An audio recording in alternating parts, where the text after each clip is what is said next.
The prayer this morning will be offered from the good delegate from Charles County. Please bow your heads. Dear Lord, help me remember that on the mountains, I should bow my life to the one who set me there. In the valleys, I should lift my eyes to the one who sees me there. When I'm standing on the mountain, I didn't get there on my own. And when I'm walking through the valleys, I know that I am not alone, because you're the God of the hills and the valleys, and I am not alone. Amen. Amen. Quorum call. Madam Speaker.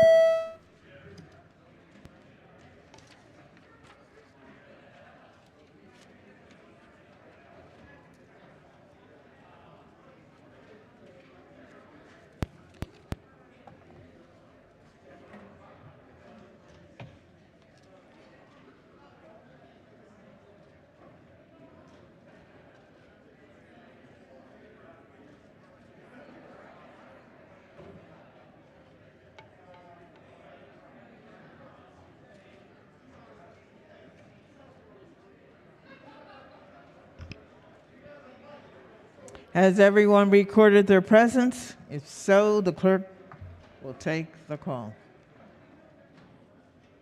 There being 128 members present, the House is now in session. The clerk will read the journal from the previous day. Annapolis, Maryland, March the 20th, 2022. Recognizing the Deputy Majority Leader. Thank you, Madam Speaker. Moves much be considered the reading of the journal. So ordered. Petitions, memorials, and other papers. Message from the Senate. Consent calendar number 42. Senate bills introduced in the House. The clerk will read the first bill and committee assignment. Senate Bill 460, Senator Augustine, House Rules. Senate Bill 829, Senator Klausmeyer, House Rules. Senate Bill 890, Senator Kelly, House Rules. Senate Bill 904, Senator Benson, House Rules. Senate Bill 994, Senator Eckert, House Rules, by Sylvia Seeger, Chief Clerk.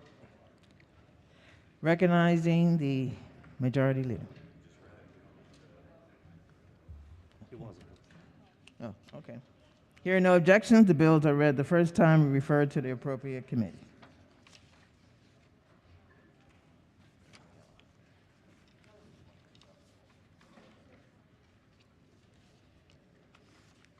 Report of the Committee on Judiciary, report number 28. Clerk will read the bill. Senate Bill 29, Family Law, Marriage, Age Requirements. Favorable amendments. Amendment number 1. Recognizing the floor leader. Thank you, Madam Speaker. Moves so much be considered the reading of the amendments. So ordered. The amendments conform the bill to House Bill 83, which passed the House earlier this session. Move the amendments. Question for the House is the adoption of the amendments. All in favor signify by saying aye. Opposed, no. The ayes have it. The amendments have been adopted. Question now is adoption of the favorable report as amended. All in favor signify by saying aye. Opposed, no. The ayes have it. The favorable report is adopted. Are there any additional amendments to the bill or to its title? Hearing none, the bill is ordered printed for third reading.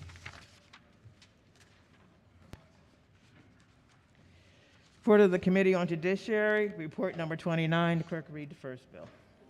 Senate Bill 279, Access to Counsel in Eviction Special Fund Alterations.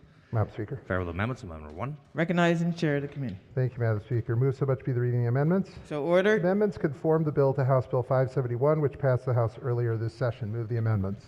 Question for the House is the adoption of the amendments. All in favor signify by saying aye. Opposed, no. The ayes have it. The amendments have been adopted. The question now is adoption of the favorable report as amended. All in favor signify by saying aye. Opposed, no. The ayes have it. Favorable report is adopted. Are there any additional amendments to the bill or to its title? Hearing none, the bill is ordered printed for third reading. Clerk will read the next bill. Senate Bill 662, Access to Counsel in Eviction Special Fund Funding. Favorable. Question for the House is the adoption of the favorable report. All in favor signify by saying aye. Opposed, no. The ayes have it. Favorable report is adopted. Are there any amendments to the bill or to its title? Hearing none, the bill is ordered printed for third reading. Special order calendar number 57.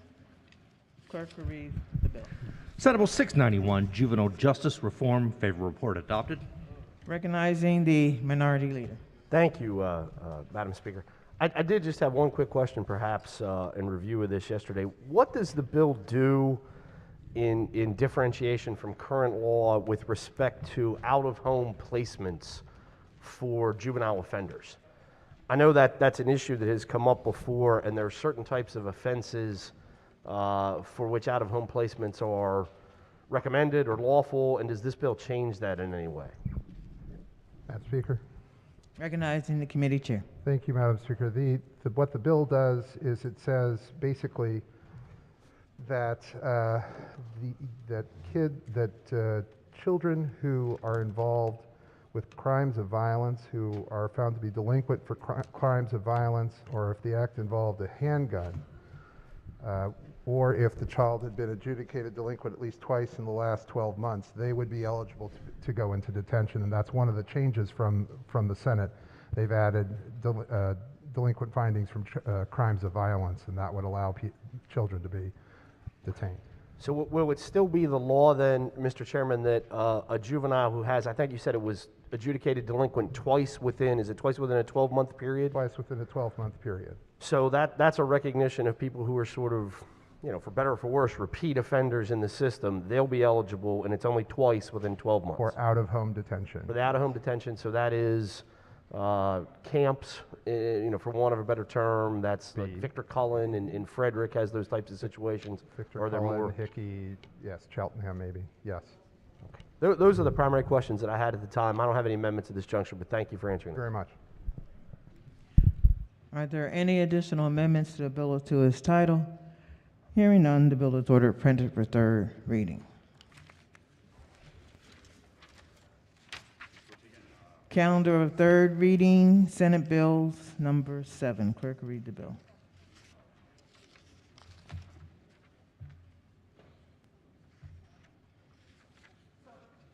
Senate Bill 387, Public Safety Untraceable Firearms. Is on third reading and final passage. Is there any debate? If not, the clerk will take the call. Madam Speaker.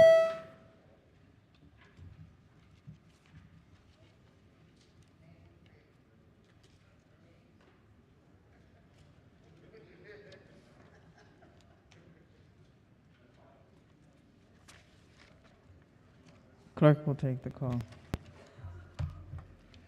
There being 92 votes in the affirmative, Senate Bill 387, have received a constitutional majority, is declared pass.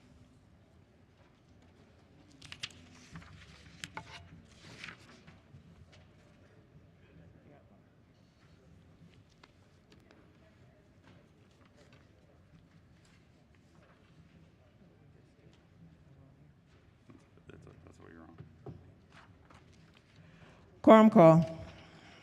Madam Speaker.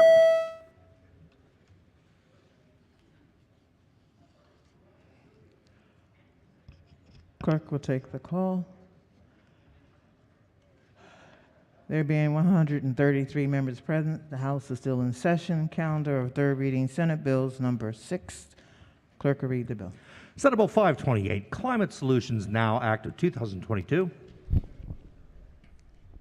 Is on third reading and final passage. Madam Speaker. Yes. Okay.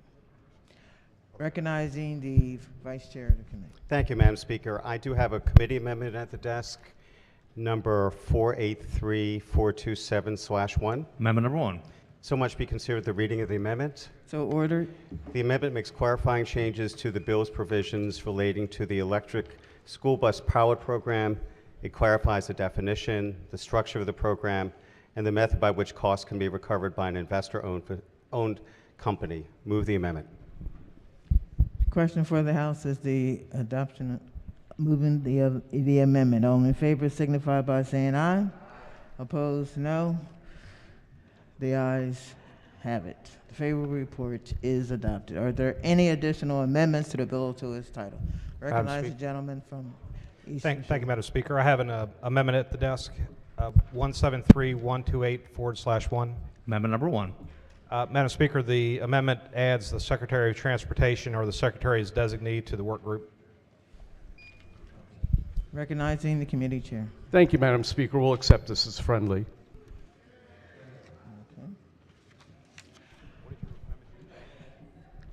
So,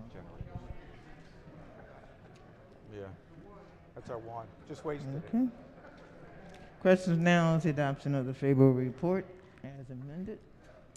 All in favor signify by saying aye.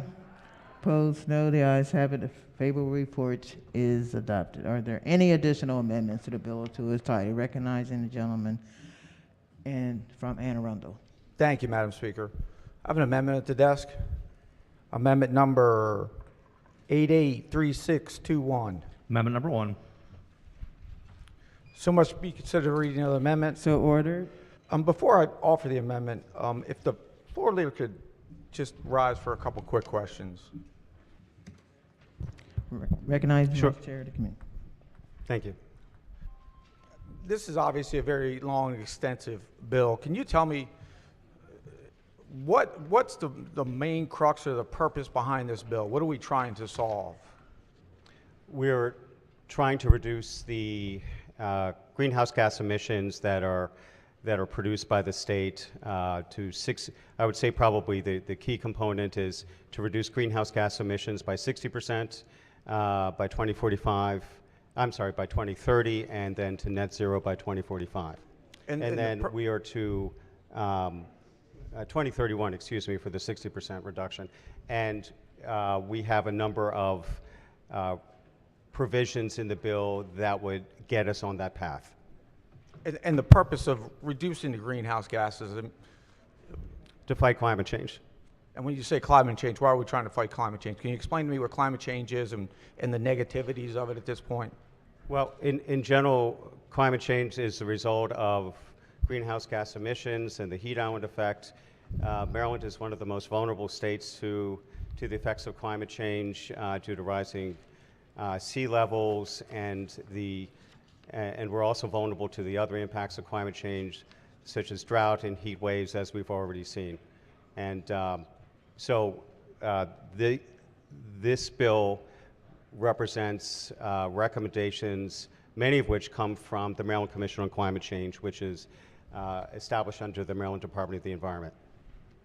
It's interesting you say heat wave, because I did read in the latest EPA study from 2021 that people are 10 times more likely to be killed by cold than heat,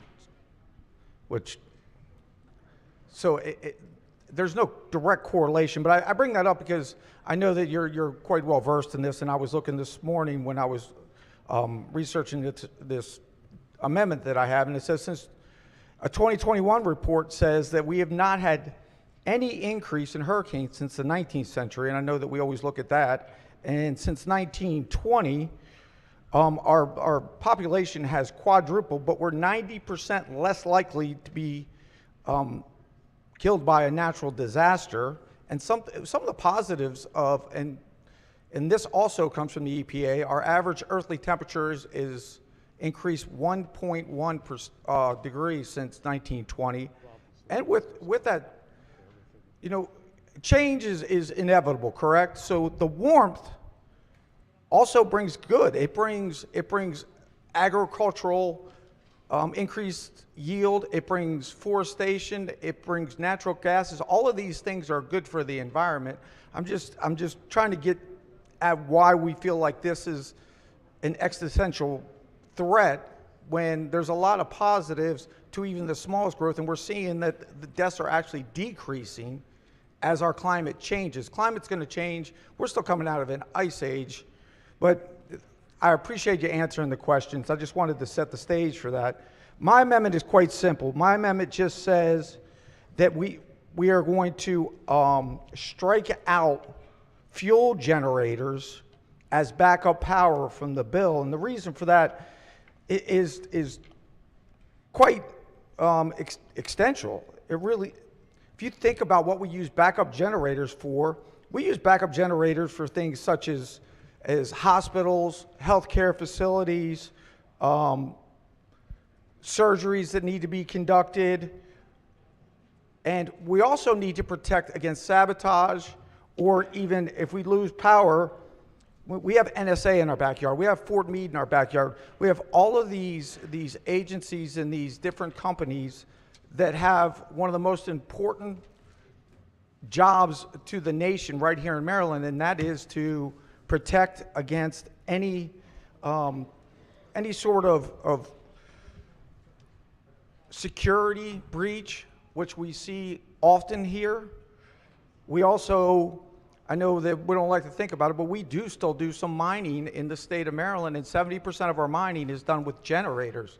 So these generators provide life-saving, they provide a life-saving source if we ever lose power. And even California, I know we love to look to California in this body.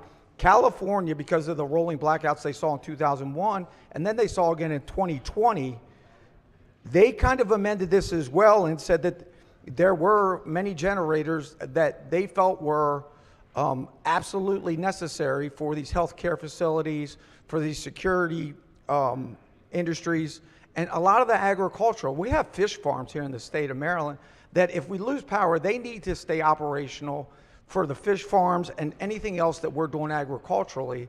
So I think if we add this amendment to the bill, it keeps all of us much safer, and it will, without a doubt, save lives. So with that, body, I push the amendment. Vice Chair of the Committee. Thank you, Madam Speaker. Delegate, thank you for your amendment. I would say that the bill as crafted already provides the type of flexibility that the Department of the Environment needs to account for the special needs of particular industries, such as when you, for example, Delegate, you mentioned healthcare facilities, critical infrastructure, perhaps you mentioned the military.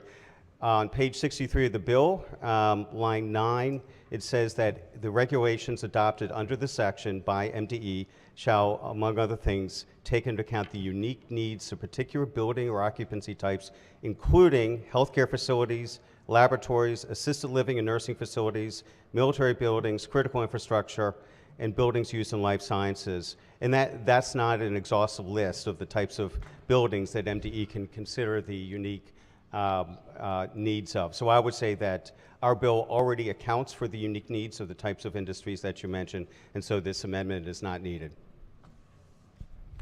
Thank you, and I just urge the body to adopt the amendment just to be sure, because we're once again now we're depending on MDE to make this decision, and I think we all can agree together as a body that to go ahead and accept this amendment and strike out all of these different facilities that need these backup generators is the prudent thing to do.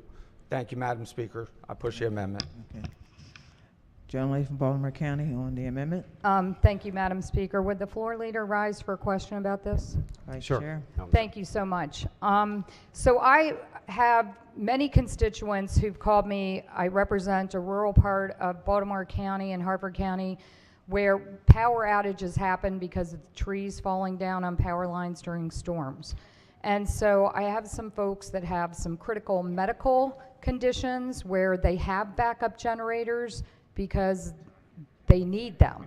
Would this bill prohibit them from having a backup generator for purposes of medical necessity, or would they be able to apply? Would we have to set up a program? What can you tell me about that? Homes are not affected by this bill. So backup generators are forbidden. You said this bill says backup generators can happen in healthcare facilities. Where can they not happen? No, I'm saying that the particular needs of those industries that were identified by the maker of the amendment will be taken into account by the Department of the Environment in crafting these regulations. And I'm responding, Delegate, to your question specifically. It sounds like these are constituents who live at home, who have backup generators and for life-saving equipment they have at home. And my point is that homes are not affected at all by this bill. Okay, so then I guess I wasn't clear in asking my follow-up question. So who cannot have a backup generator under this bill? This bill does not specify that. Then why do we, I mean, it must specify that. You're saying backup generators are not. No, what I'm saying is that the bill, again, page 63, line 19, starting at actually line 12, says that MDE shall adopt regulations that will include special provisions or exceptions to account for a number of factors, including the unique needs of particular building or occupancy types, including healthcare facilities, laboratories, assisted living and nursing facilities, critical infrastructure, et cetera. So that is, and again, that is not an exhaustive list. So that gives a strong indication of the flexibility that the department has in crafting regulations with respect to the building energy performance standard. Well, then, wouldn't that say this is a friendly amendment? No, because we're not going to specify every particular detail that MDE has to take into account in these regulations. So we provided broad flexibility to them and identified specific building types that we know will need specific consideration. In fact, several of the kind, again, that the delegate identified. Thank you. Madam Speaker. Madam Speaker. Gentleman from Queen Anne's. Yeah, would the floor leader please rise for a quick one? I'm Sure. behind you, over here. Oh, okay. Good morning. Good morning. Just real quick, if the goal of this bill is to be zero greenhouse gas emissions, what is the, go ahead. Yeah, I'm sorry. Go ahead. Why don't you finish your question? I'm unclear how we have backup generators. How do we get to zero when we're using backup fuels? How do we do that? Well, I guess this bill, first of all, requires or says that we set a target of net zero greenhouse gas emissions. Does not mean no, as I explained yesterday, does not mean no fossil fuels emissions. And the particular provisions that apply to buildings say that large buildings, 35,000 square feet or more, in particular sectors, are to achieve net zero direct building emissions by 2040. But at the same time, maximum flexibility is provided by the department in how they get there. So there's nothing in here that says that a building that's covered by this can't have a backup generator. Okay. And that's certainly not our intention. But as we look at this, though, we're not going to be net zero. We're hoping to get to net zero, but we can't be net zero just by definition of what you just said. Is that right? Well, I wouldn't say that what we're proposing to do under this bill is impossible. It is ambitious. But the goal of net zero is 23 years from now. Okay. All right. Thank you. Just kind of confusing. Thank you. Gentleman from Calvert. Culvert. Thank you, Madam Speaker. I appreciate it. I also have a couple of questions for the floor leader. And the question is similar to my good friend from Queen Anne's. If the goal of the bill is to get rid of all greenhouse gas emissions, would you agree that that is so?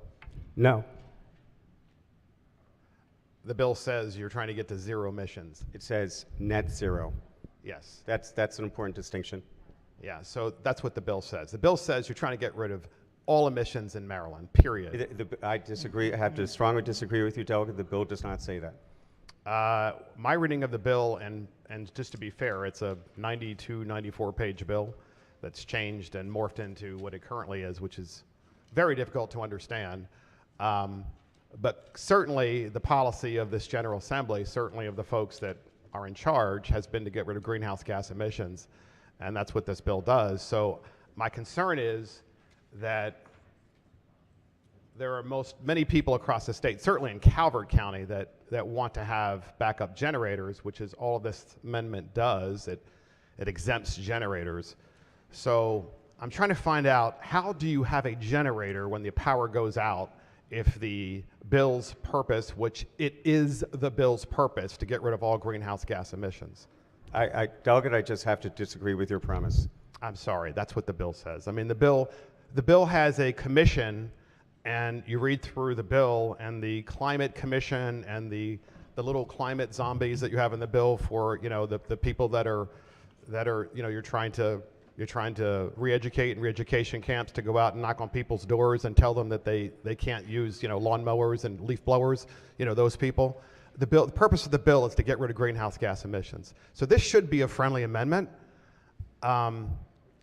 namely an amendment that says, when your plan fails, just as it has failed in Western Europe, when your plan fails, just like it has failed in Western Europe and in California, that the folks in the state have an ability to generate electricity for their homes by having backup power. That's all the amendment does. Seems perfectly reasonable. It should be a friendly amendment for all the obvious reasons. Those obvious reasons are that the intent of the bill is to get rid of greenhouse gas emissions. Go ahead.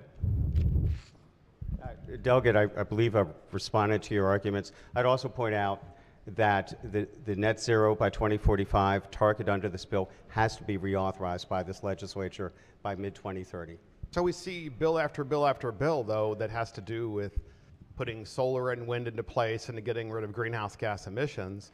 And I just think it's kind of obvious that the good gentleman from Anne Arundel County has a very principled amendment that simply says that you have the right to generate your own power at your house using natural gas or propane or whatever you so choose, because you want that backup power because you don't have confidence that this policy is a policy that is sustainable, since it hasn't worked in Western Europe and it sure as heck hasn't worked in California with the brownouts and blackouts. Madam Speaker, I guess just one final point for me. I'll just reiterate, this bill does not apply to residential housing. If you read the bill, it gives so much authority, which I've read the bill, it gives so much authority to the commission and to bureaucrats. I mean, literally, this bill gives absolute authority to bureaucrats to make decisions about every aspect of your life. So for those reasons, Madam Speaker, I rise to support this very common sense amendment. It makes perfect sense to me. I just want to be careful and very assured that the citizens of Calvert County have the basic right to heat their house and to provide electricity to their house, since this policy has proven to be a failed policy, and it is proven in real time in Europe, Western Europe. And so for all those reasons, I rise to support this common sense amendment. Thank you, Madam Speaker. Chairman of Economic Matters. Thank you, Madam Speaker. I rise to oppose this amendment. It's at this point unnecessary. I mean, if the bill is very specific, number one, for individuals who own any building, it's got to be 35,000 square feet. One. Two, we're not trying to get rid of gas generators. We're pointing in a direction. Again, this bill is not a silver bullet. We have decided, and we've long ago, that we're going to try to do something about greenhouse gases, and this is what we're doing. We're not trying to do it all at once. This does not say you can't own a generator. It does not say you cannot use natural gas. It's saying what our goals are. And the goal for 2030 is 20% reduction in direct, again, in direct greenhouse gas production. Now the goal with 2040 is net zero. Between now and then, we have a lot of time. One. Two, when we talk about generators, as you well know, technology does advance. America's a great country. We're already building these battery power generators that are just battery. They're running small cities at this point, small towns, excuse me. So again, this amendment is superfluous. It's unnecessary because you're not being precluded from doing that now. You're not being precluded from using these generators now. For all those reasons, I ask you to oppose the amendment. Chair. Gentleman from Baltimore County. Thank you. Yes, Speaker, I apologize, Madam Chair. Will the leader of the bill answer a question? So there's been talk about why people need these generators. I would think any building that has to have sub pumps in it needs a generator. And it needs a generator for the purpose of protecting property. That property might be vital records or keep the building from being damaged. I know in my own personal home, when the electric went out, it didn't go out for a day. One time it went out for 2 weeks. And without those generators, the water would have been coming out the basement windows. That's what would have happened. The house probably would have been destroyed. The foundation would have been gone. So, and you're saying, but everybody can just apply for this. But there's a cost with that, isn't there? For any permit that you apply for to the government to get this generator, because I say I need it, you say maybe I don't, I'm going to have to hire an architect, an engineer, and there's going to have to be a study. And we're the Economic Matters Committee, so we see this stuff. It costs money. Nobody's doing this for free. So when that hospital needs it, they're going to have to pay extra money. You've exempt schools out of it that they don't need it at all. And I don't know really what the difference between a hospital and a school is. But did you take in consideration, do you know what the cost is or what the process is to get approval to put these generators in, which obviously anyone with a sub pump would need? Did you have a sub pump exemption? If a building has a sub pump, it automatically has the right to a backup generator, which may run every couple years. Did you take any of that in consideration? Delegate, we don't ban backup generators in this bill. but you ban where they can be put in the future. That is not true. Well, then what is the bill for? Why is it even there? Why is it even mentioned? Why is it even part of the bill? They're not. So now you're saying there's no, even though he has an amendment on generators, because generators are in the bill, right? And the bill drafting must have read the bill, or they would have told him, sir, there are no generators in the bill. There's no reason for this amendment. That's what they would have told him. Now you're telling me there's no generators in the bill. I just don't believe that. I don't think that answer is totally forward. So yes, there is a banning of generators in the future for certain types of building. And I'm just asking what that cost is going to be. And you don't know, because you didn't look at that. Delegate, I've answered your question. Thank you. Majority Leader. Madam Speaker, just to clarify for everyone, the amendment office will draft an amendment doing things at your request regardless of whether it's actually in the bill or not. And I would caution members, we have floor leaders who are responding to questions, they're giving their best answer. You may disagree with their answer, and that's fine for debate, but I would encourage members not to question the integrity or honesty of members on this floor. I was not questioning. You weren't recognized. Gentlemen, let him finish what he has to say, and I'll give you your turn. That's how this works here. If that was not the intent, I understand, but it comes across that way to some members. So I would just say, as we're having these discussions, you know, floor leaders are doing their best to respond. They're trying to give factual answers. You may have a disagreement on a point of fact, and that's okay. That's for debate. That's fine. But I think let's leave that to debate and not so much on the questioning, because that'll avoid some of the, you know, the adversarial stuff that might happen. Madam Speaker. I'm going to get the chair of the committee. Go ahead. Yeah, I wonder if the vice chair of the committee will rise for a question. Do we ban generators in this bill? No, we do Thank not. you. Madam Speaker. Gentlelady from Montgomery. Can I ask a question of the Majority Leader based on what he said previously? I just looked at the reprint of the bill. Is it possible to do a search and find for a word within a bill? Majority Leader. I believe so, yes. And so if you search for the word generator, does it come up 0 times? Given the gentleman's answer, I would assume so, yes. Yes, that would be the case. Thank you. Madam Speaker. Gentleman from Frederick. All right, so there's a lot of discussion about generators. I don't want to speak for any of my colleagues here, but I think the concern is that if a building that's larger than 35,000 square foot in Maryland, which there's a lot of them, uses a generator, and that generator burns fossil fuels, this bill would adversely impact them. That's the concern. Although they're not expressly discussing generators in the bill, if you have a generator and you use it and it burns fossil fuels, this bill would adversely impact you. Right? The second part, as we mentioned earlier, we have a lot of facilities in this state that deal with national security, healthcare. And although the Vice Chair mentioned that there are some flexibility, that seems like a may issue. That if you are, again, a building larger than 35,000 square feet, you have to ask for permission to be exempted out of this bill. It's not a guarantee. And by the way, there's 2.5 million family homes in the state, 2.5 million as of 2019. And every single one of those can go out and get a generator.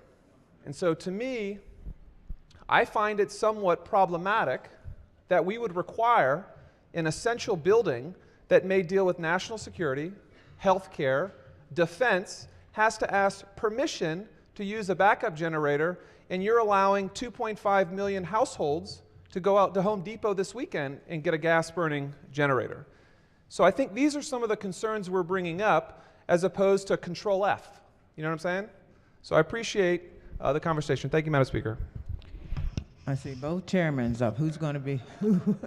I'll be very quick. Okay. I just wanted to thank the previous speaker for pointing out to the House that everybody can go to Home Depot to buy a generator if this bill goes into effect. Thank you. Chairman of ECM. And again, to clarify, this sort of Damocles that we're talking about is 18 years from now. The 2040 goal, which is just that, a goal. Right now, nobody's being prevented from running, buying, purchasing, installing a generator. Next year, same way. 2030, same way. This is forward looking. The reason we picked 35,000 square feet is specifically for DOD. So we did do our research to try to make sure that we were as inclusive as possible to still reach our goals. Because the argument's going to come down to quintessentially this. One, do we believe that climate change even exists? I'm sure there's plenty of no's out there. I'm sure there are plenty of yeses over here. But more importantly, are we going to do something about it? Because this bill is trying to do something about it. The alternative is doing nothing.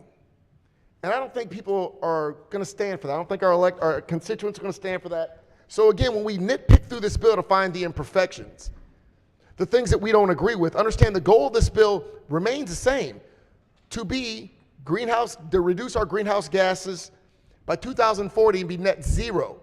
It's the goal. To villainize people for wanting to do something better with the planet and with the way we consume gas, the way we consume electricity, is almost preposterous. We have taken as many things as we could into account, including making sure that you can run a generator at a hospital, that the healthcare facilities are protected. But we also have to be forward-looking. We can't stand and do nothing, and this bill is precisely why we're moving this forward today. Please don't let this, I don't want to use the word fear-mongering because that'll get people upset, but I will say, please read the bill. It's not as bad as you think it is. It's not something that you heard because there's a lot of hyperbole going out. You can't use your kitchen stove anymore. They're going to stop you from cooking with gas. Please read the bill. Those things aren't true. It's hyperbolic. Thank you. Young lady from Baltimore County. Thank you, Madam Speaker. And I would encourage all of you to read the bill. And I'd encourage you to look on page 8 of 72 of the reprint. So this bill is 72 pages long. And I will specifically read lines 12 to 14. And thank you, Mr. Chairman, for asking people to read this 72-page bill. The fund may not be used for a project to install new equipment that uses fossil fuels or improve the efficiency of existing equipment that uses fossil fuels. So a generator, quote unquote, Control F, may not find the word generator, but you can find right here equipment that uses fossil fuels. That would be a generator. So let's read the bill. Let's see what it says. Let's not pass a 72-page bill that people on this floor have not read. And let's admit that this bill could potentially ban generators. Vice Chair of the Committee. Thank you, Madam Speaker. In response to the previous point, that item refers to the $5 million for each of 3 years fund that is set up to help install energy efficiency and renewable energy projects at low to moderate income multifamily buildings. It is just focused on that fund. It has nothing to do with any other activities or decisions made by the citizens of the state. Gentlelady from Baltimore County. Thank you, Madam Chair, for your patience. Madam Speaker, it's the first time I've done that. I am so sorry. I was looking at the Vice Chair. And okay. You want to ask your question? I do. So this could indeed be used for a low to moderate income apartment building. That could indeed be more than 35,000 square feet. So I'm sure if we look through the rest of the 72 pages, we could find other areas where this could indeed be the case. Chairman of ECM. And I'm sorry. When you read the bill, please read the whole thing in its entirety. Don't just take a line out, because when you do, you might be a little confused. Again, this was for a specific fund. We're not saying that you cannot build a generator for a moderate to low income apartment complex. We're just saying we're not going to give you a grant for that. Again, we can't pretend that we're not trying to get off fossil fuels. We are. That's the name of this game. And if you oppose that, I got that, but don't try to read something into it that's not there. We're not saying you can't build a generator. We're just saying we won't give you money for it because we're trying to use clean energy. So when I say read the bill in its entirety, don't take nothing out, you know, don't single line anything, just take it for what it is. And I'm, again, very clearly, we are not precluding you from utilizing a gas generator, from building one. We're just not going to pay for it or subsidize it. Thank you. Gentleman from Anne Arundel. Thank you, Madam Speaker. Just, there's nothing to preclude MDE as they move forward and promulgate rules to try to meet the goals of this bill, to promulgate rules about generators, A, to me, and B, we meet every year. And this bill is in its current form now with 18-year goals. That's this year. And if I'm going to be accused, or not accused, but if it takes me nitpicking a bill to ensure that we're not bulldozing critical infrastructure needs and businesses in the state of Maryland, so be it. Thank you, Madam Speaker. Madam Chair. Gentleman from St. Mary's. Thank you, Madam Speaker. Wow, this debate's really moved on from the original conversation here. Is we're not trying to ban any type of natural gas or fossil fuel to admitting that we're abandoning fossil fuel and then point to reducing emission. And I do thank the chairman for pointing out that you can buy a generator now at Home Depot. The problem is just in the future, you won't be able to refuel it. This is a pretty simplistic amendment. And I always enjoyed the debates that we have in the chamber where we say, well, you can still do this. Well, all the amendment is to assure that we can still do this. So why aren't we accepting it? Seems simplistic to me.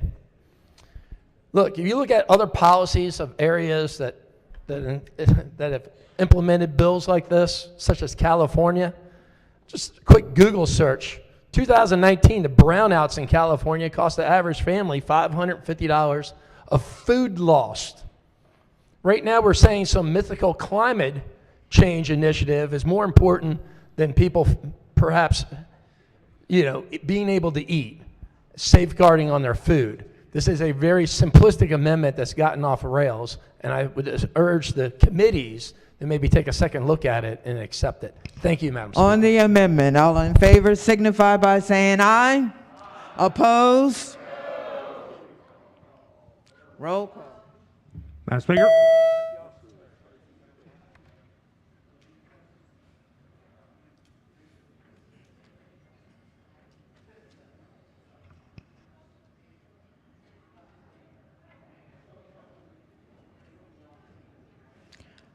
Clerk will take the call.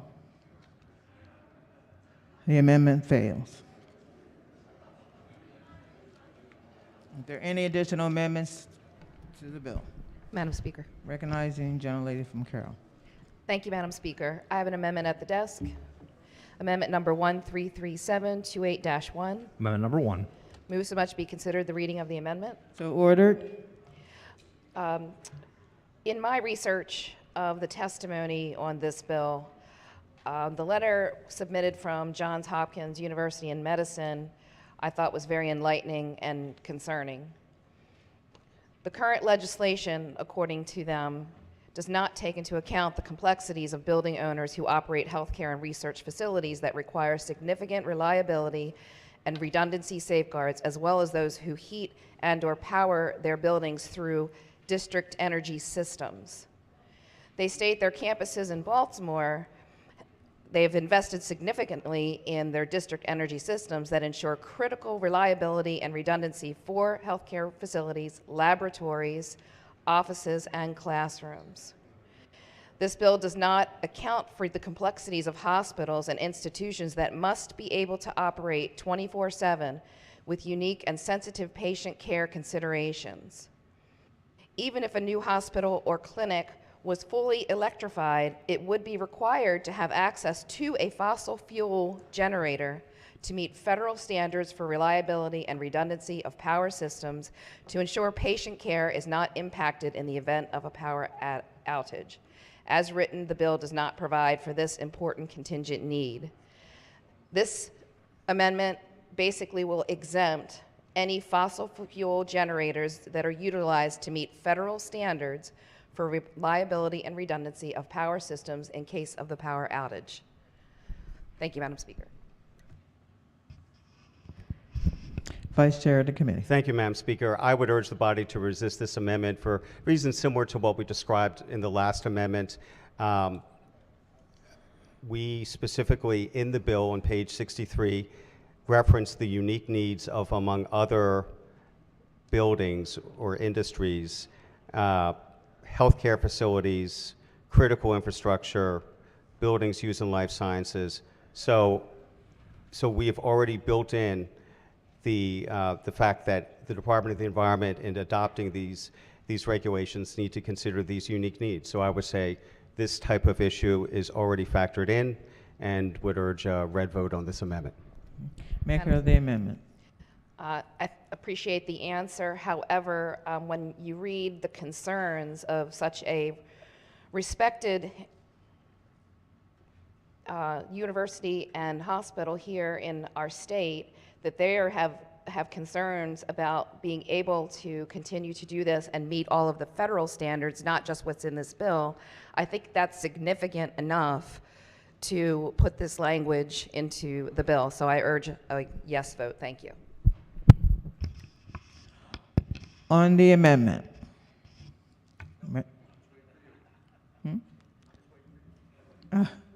Okay, on the amendment, all in favor signify by saying aye. Oppose? Roll call. Madam Speaker.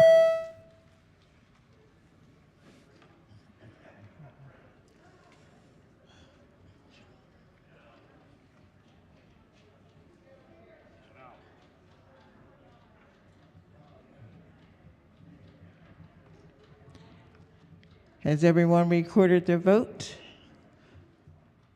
Clerk will take the call. The amendment fails. Are there any additional amendments? Madam Speaker.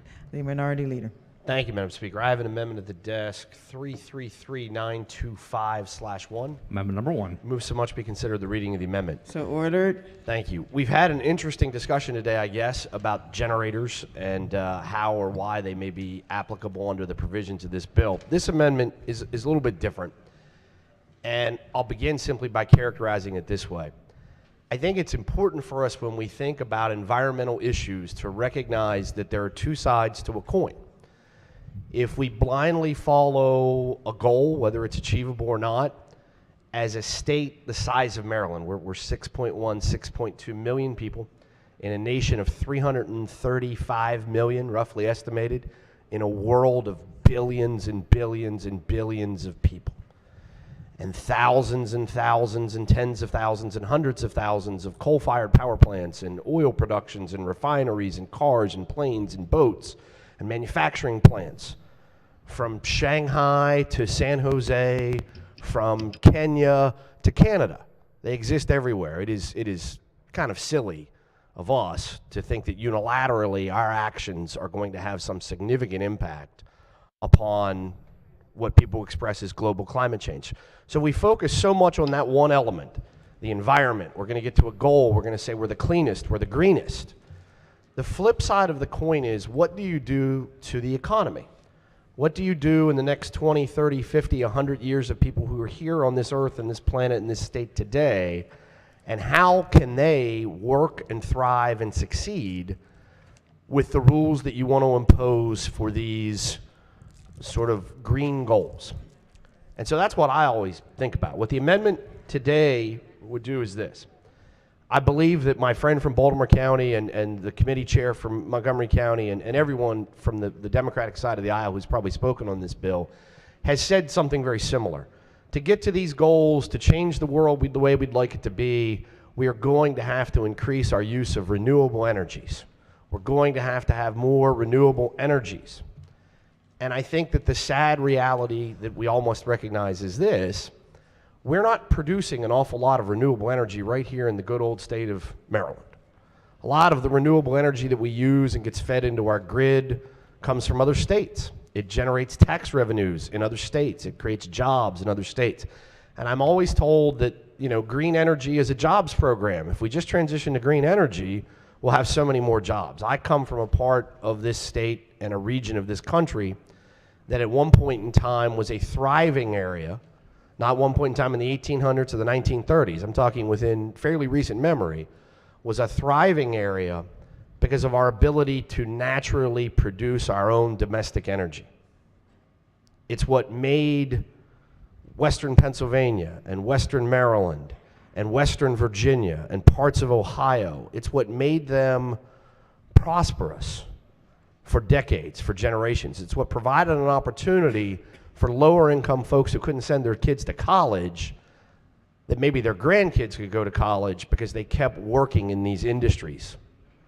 And so what my amendment basically says is this: if you want to have renewable energy become this increasing part of our system, if you insist upon that and you say this is going to make me feel good and this is going to do something for the world and the climate, and we're going to comply with the UN goals and all these things, and we think that's going to matter for Maryland. I'm not going to quibble with you at this point in time about whether that's makes tremendous logical sense or not, but if that's what you want to do, all I'm asking in this amendment is this: generate at least 50% of the renewable energy used in this state. Then when we plug into the walls, we want to electrify everything. When we plug in and we use it, 50% of that electricity must be generated in our state, not somebody else's. The tax revenue.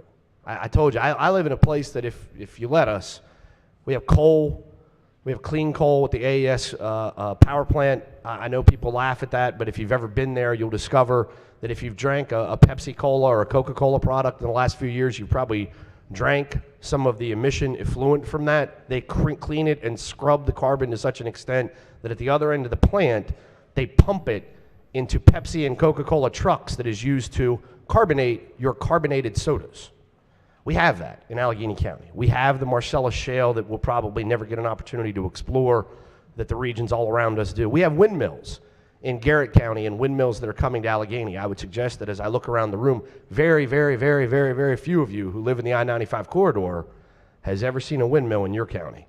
And I bet you, my personal experience, at least from our area, I bet you if a developer came in and said, I'm going to put 500 windmills up in Caves Valley or in the Montgomery County Agricultural Preserve, I know what the answer would be. No, you are not. You're not going to put those windmills there. We love windmills as long as they're not in our area. We've got them.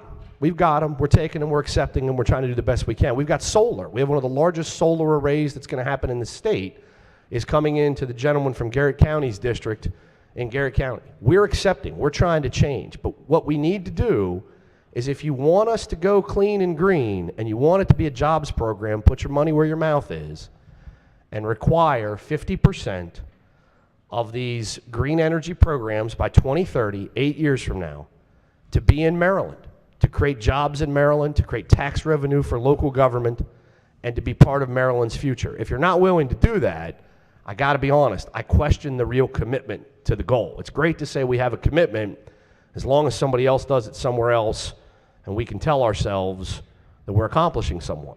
It's not a green jobs program unless you're willing to make it a green jobs program here in Maryland. Whether that's constructing wind turbines or solar panels, whether that's implementing them, whether that's putting in new clean energy plants or technology, if you want to do it, let's do it for our people, not just for somebody else's. And that's the purpose and intent of the amendment, and I hope that it's taken in good faith. Thank you, Madam Speaker. Chairman of ECM. Thank you, Madam Speaker. And I appreciate my colleague across the aisle from proposing this and the work that his communities and communities like his do as far as helping us produce our green energy. See, the goal of this bill is to get where he's trying to take us to. But we're not there yet. Again, like I said, we have to start somewhere, and to say that if we can't get it all, we don't get anything. Again, we're heading the wrong direction. Because let's be clear, it's not realistic at this point. The amount of time it's going to take for us to create these solar farms, the windmills, and like you said, fighting everybody who doesn't want them in their backyard, because I do agree, the NIMBY thing is a problem. But in order to do that, we have to lay the pathway, which is what this bill does. As I said before, this isn't a silver bullet, it's not the end all, and I will probably say it's not the last time we'll talk about climate solutions in the next year or two. I'm sure we'll be back, because if this bill does what we hope it does, then in 2 or 3 years, we will be able to talk about this 50% goal once we've paved the way, properly incentivized utilities and investors in order for them to start investing in clean energy in Maryland and production of clean energy in Maryland. So again, I believe it's a laudable goal, but I do not believe it's realistic at this time. As such, I would ask you to please oppose this amendment. Madam Speaker. Chairman of Environment and Transportation. Thank you very much, Madam Speaker. I would also urge the body to vote against this amendment, although it probably doesn't say this directly. This implies a mandate on our local governments to put up wind turbines and solar. Now, the right way to do this, and by the way, I haven't talked to anyone at MACO, but I imagine MACO and MML wouldn't like this amendment either. But there is a correct way to do this, and the House has done that, believe it or not. Yours truly had a bill on this floor which passed, it's now in the Senate, that establishes a blue ribbon task force to look at the issues of solar generation in our counties and municipalities. It's got broad membership on it, including the Farm Bureau and MML and MACO and all the real stakeholders who ought to make this decision.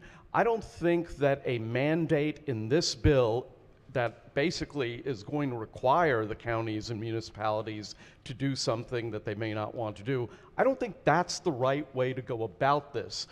So I would again, Madam Speaker, urge the members of this House to really vote against this amendment, of course, but understand that you have already voted for a bill that really begins the process of having this discussion in a more appropriate manner. Madam Speaker. Maker of the amendment. Thank you, Madam Speaker. I appreciate the concept from both of the committee chairmen that, gee, we'd like to do this, but we can't do it now because other people might object to it. I just find it ironic. I think it's ironic because if we believe in these things, and I've been here 8 years, I venture to guess we've probably debated climate change a half dozen times. It seems like no matter what bill gets offered, it's not good enough. 2 years later, 3 years later, we have to have another bill that completely changes and shortens timelines and changes goals and changes things. And I can tell you, while Maryland's a small state, as we've discussed, and probably won't have a huge impact on true global climate change or global warming statistics, I know one thing we have an overabundance of. We have a tremendous amount of environmental activists. I mean tremendous. We have an organization for everything under the sun for environmental activism in the state of Maryland. That's good. That's their First Amendment right. I'm glad they participate in the process. But one has to wonder, their existence begets the bills. Because why would you be in existence if you couldn't get a bill every year? And every year you have to get a bill, and every year you have to get another bill, and every year you have to change this, and every year you have to ban that, and every year you have to come back and do more. Because otherwise, what's the point of having the organization? And so I wonder sometimes if that's truly good policy when we talk about things we're going to do over 20 years and 30 years and 50 years and what the global temperature will be 100 years from now. But every year or two or three, we got to tinker. We got to change what we said we were going to do a couple years ago. We got to make it shorter, better, eliminate this, ban that. It's not science, it's politics. I think that's fair. There's nothing wrong with that. But that's what it is. And so what I would suggest is, and I guess the question I can ask my friend from Charles County, but he's not sitting in his seat. So I don't know if my friend, oh, there he is, my friend from Montgomery County. When you talk about, you want to reach the goal of having this renewable energy produced in Maryland, is there anything in this bill that incentivizes wind energy development in particular? Specifically wind? Yeah. I mean, there are a lot of programs, and the RPS law that already exists incentivizes wind and solar and other renewable energy projects. Do we have? I don't think we don't have anything that's specific to wind in this bill. But let me address another concern that you have, and that is, what can Little Maryland do? I'm paraphrasing. Yes, we are smaller than virtually every state that touches us, except for Delaware and West Virginia. And yet there are many policies that Maryland has implemented that have been copied because of their soundness. In particular, I'm thinking about that guy up there from Western Maryland who made Maryland the first state in the union to get rid of pre-existing condition limitations in 1993. That bill was copied by many states and ultimately by the federal government. The state of Maryland, and the Economic Matters Committee in particular, has been very very successful in gradually improving the amount of renewable energy in our portfolio. And every disastrous claim that was made on this floor was basically proved to be untrue, because that committee and its leadership is very, very careful in these things. So what I would say to you, sir, is that while it's true that we're not a behemoth like California or Texas or New York, the truth of the matter is we state legislators are notorious plagiarists, and we copy good policies from all sorts of places, including the wonderful state of Maryland. I appreciate that. Sometimes we copy bad policies, like from the state of California, which is what sort of part of my point is. And all I would leave you with, and certainly subject to debate, is this. Renewable energy today tends to cost more money than what traditional sources do. Well, then why do we have surcharges for it on our electric utility bills? I pay an electric utility bill in Western Maryland, and there's a surcharge on the bill for the plants that have to have environmental upgrades, clean energy. The companies have to go out and purchase the RECs in the open market, and then they add those costs to their already existing operating cost. Your utility company, you know, they don't produce, they don't own the wind farms. They have to buy the energy from the wind farms or from the solar panel or from the solar farms or from wherever it comes that qualifies. And then they tack those costs into their costs of providing energy. And they're regulated utilities, so they get all the money back. They come to the Public Service Commission and they say, this is how much we spent. You made us spend this, and now it has to be passed along to the end consumer. To the end consumer. All I'm suggesting is when you have cost, I think we have to just be honest and acknowledge there is a real cost to people of pursuing all of the clean, green, alternative energy programs. And if you're going to impose that cost upon Marylanders, we also had to provide the benefit, not I won't use the word ephemeral in a negative sense, but not the benefit of, hey, I'm a citizen of the globe and I think the globe is cleaner and I think some other state may follow along what we do and I feel good about that. That's a good thing. Nothing wrong with that. But how about a real benefit that says, I get a job? How about a real benefit that says there's real tax income? You said, you know, the folks from MACO and MML may oppose an amendment. They may. I don't know. But I can tell you where the personal property taxes go and where the increased real property taxes go when you embark on one of these projects. They go to the local government. I know that because in my county there's a furious debate about wind farms, and the number one thing that Republican county commissioners will say to encourage people to accept some of these wind farms if they're properly sited is that they generate millions of dollars a year in revenues from personal property and increased real property taxes for local government.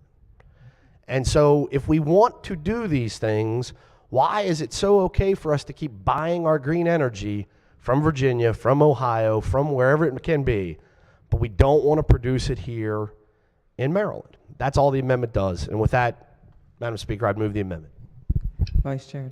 Thank you, Madam Speaker. On the amendment, I would say it is premature, in good part because the power plant research program is studying the lowest cost options for generating more renewable and clean electricity. The study is due next year. Thank you, Madam Speaker. Madam Speaker. Gentleman from Queen Anne's. Yeah, would the floor leader rise one more time for a couple questions? Vice Chair of the committee. Thanks. I get caught up on the dollars and cents of this, and I get caught up on the illusion that we are actually doing something good by what we're trying to push here. And I agree clean energy is good. We want to do that. But is there anyone on the PJM today that is producing excess clean energy? Is there any member state within PJM that is producing excess clean energy? Delegate, I honestly don't know. I would have to defer to the Chair of the Economic Matters Chairman of Economic Matters. To our knowledge, obviously, thank you, Madam Speaker. To our knowledge, obviously, all the clean energy produced is being used up. Is there anybody producing in excess of what their goal is, what their goals in the states? You talk about like other states? Correct. Yeah, the ones we're purchasing energy from.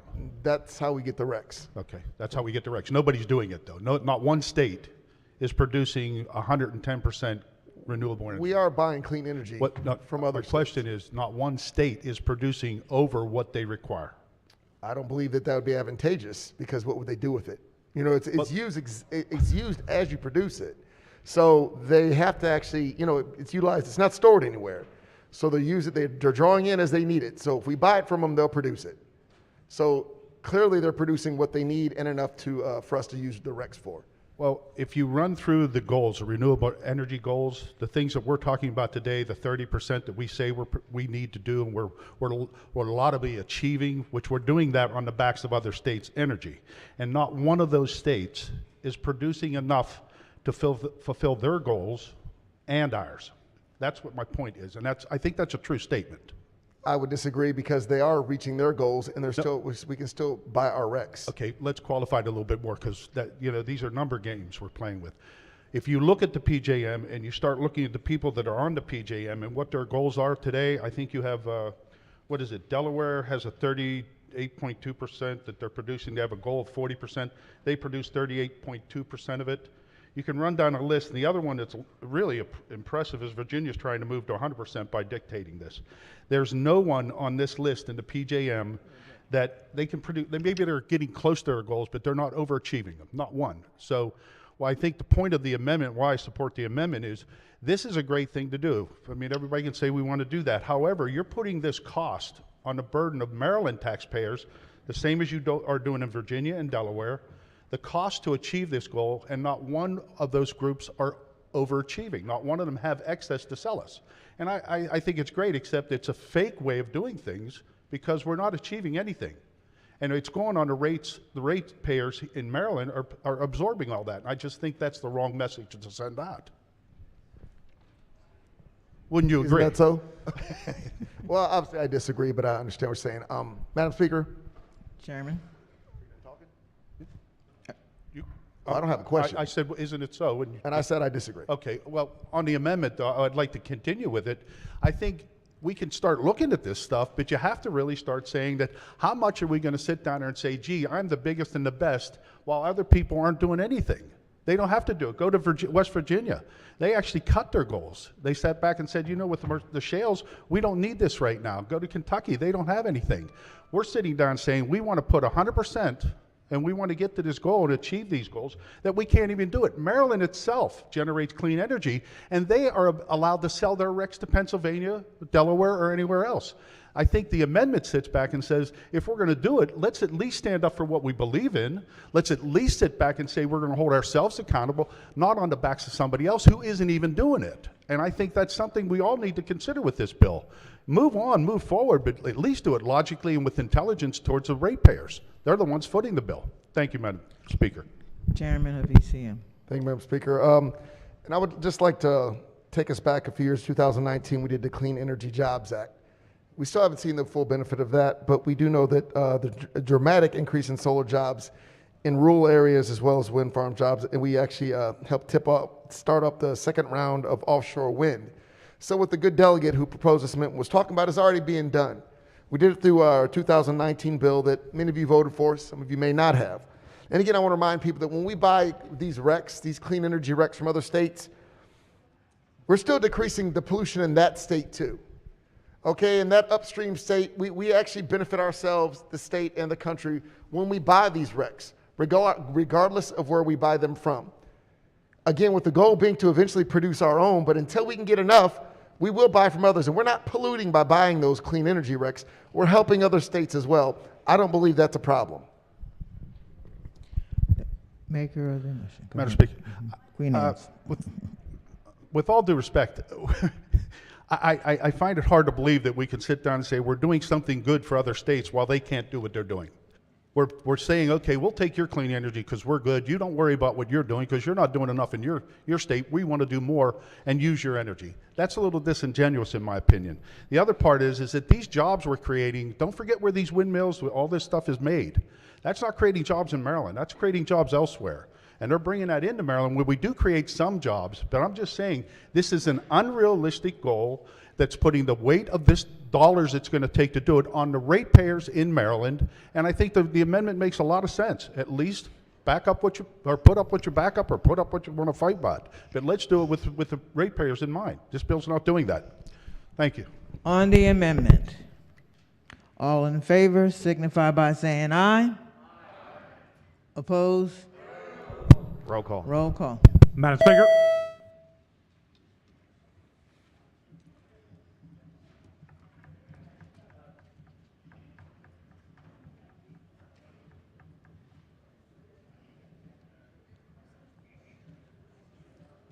Everybody they out of here.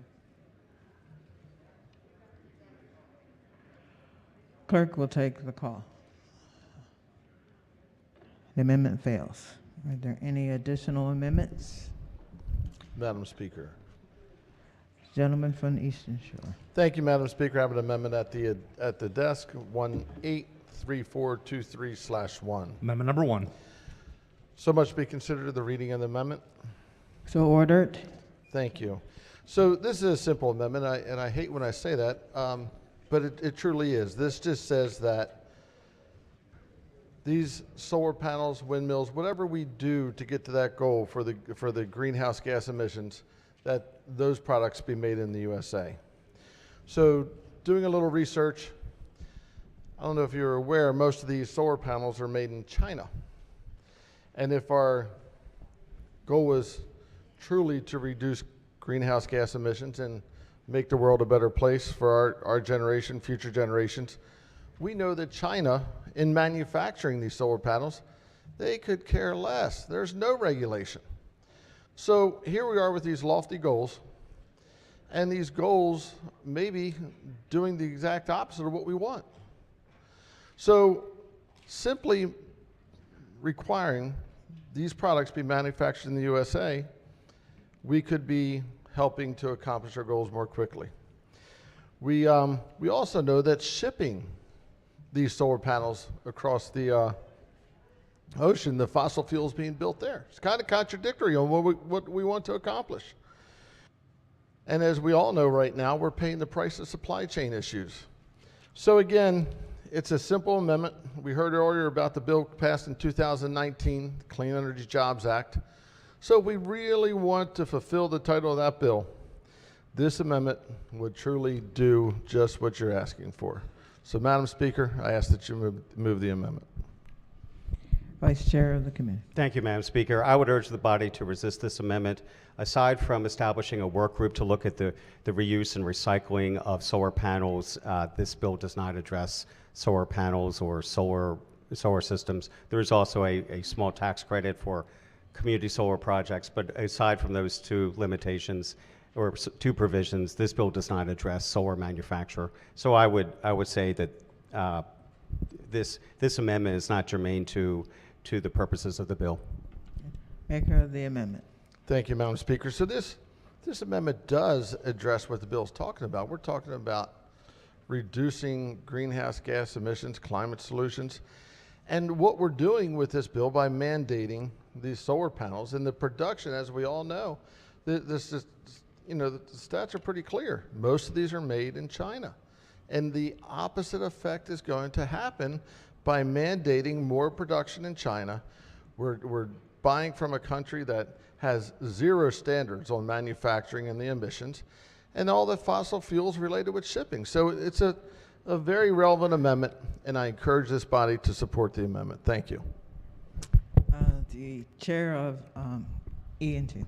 Thank you very much, Madam Speaker. I think I also would urge the body to resist this amendment. Two things. Number one, it probably violates our international trade agreements, but more importantly, you have to look at where the technology is going, and the future of solar panels is really in thin film photovoltaic panels, according to the Department of Energy of the United States, that is. And one of the largest manufacturers happens to be located currently in Arizona, but I imagine that's going to be diversified throughout the United States as this new technology is developed. And so again, for those reasons and the ones that were offered by the Vice Chair of the committee, I would urge the body to vote against this amendment. Madam Chair. Speaker, I apologize. Been here a long time. Old habits are hard to break. I'm sorry. The gentleman from Hartford and Baltimore County. Thank you. I rise in support of it, and I think the leader on the bill made it clear. There's tax subsidies on this, and where do those tax subsidies come from? They come from the ratepayer. They come from the taxpayer of the state of Maryland. And where does that tax subsidy go? It goes to China. It's not going to create jobs here in Maryland. It's going to help the Chinese Communist government profit. And why does the Chinese government need this tax subsidy? Because they're selling a product that really doesn't work. They can't sell it for its real value because no one would buy it. So we must subsidize it. Our ratepayers must subsidize it. So we're sending these tax dollars directly to communist China to help them create manufacturing. And it's good they're manufactured over there because it's a very dirty industry and a very polluted industry. And it's an industry where they can basically enslave people to make these. That's what China's doing. So, you know, I think this amendment is appropriate because we do know if these panels are made here in the United States, it's going to fall under all the rules that we pass for manufacturing. Fair wages, treating women right, making sure children aren't exploited, all things that China does. China can make them a little cheaper because after all, they're building nuclear power plants at such a rate it's unbelievable, and they're not using these. So I do support this amendment. This is an important amendment, and the leader on the bill made it very clear why. This bill includes subsidies that come from the ratepayer and the taxpayer of the state of Maryland. So this is a very important amendment. Thank you. On the amendment, all in favor signify by saying aye. Oppose? Roll call. Madam Speaker.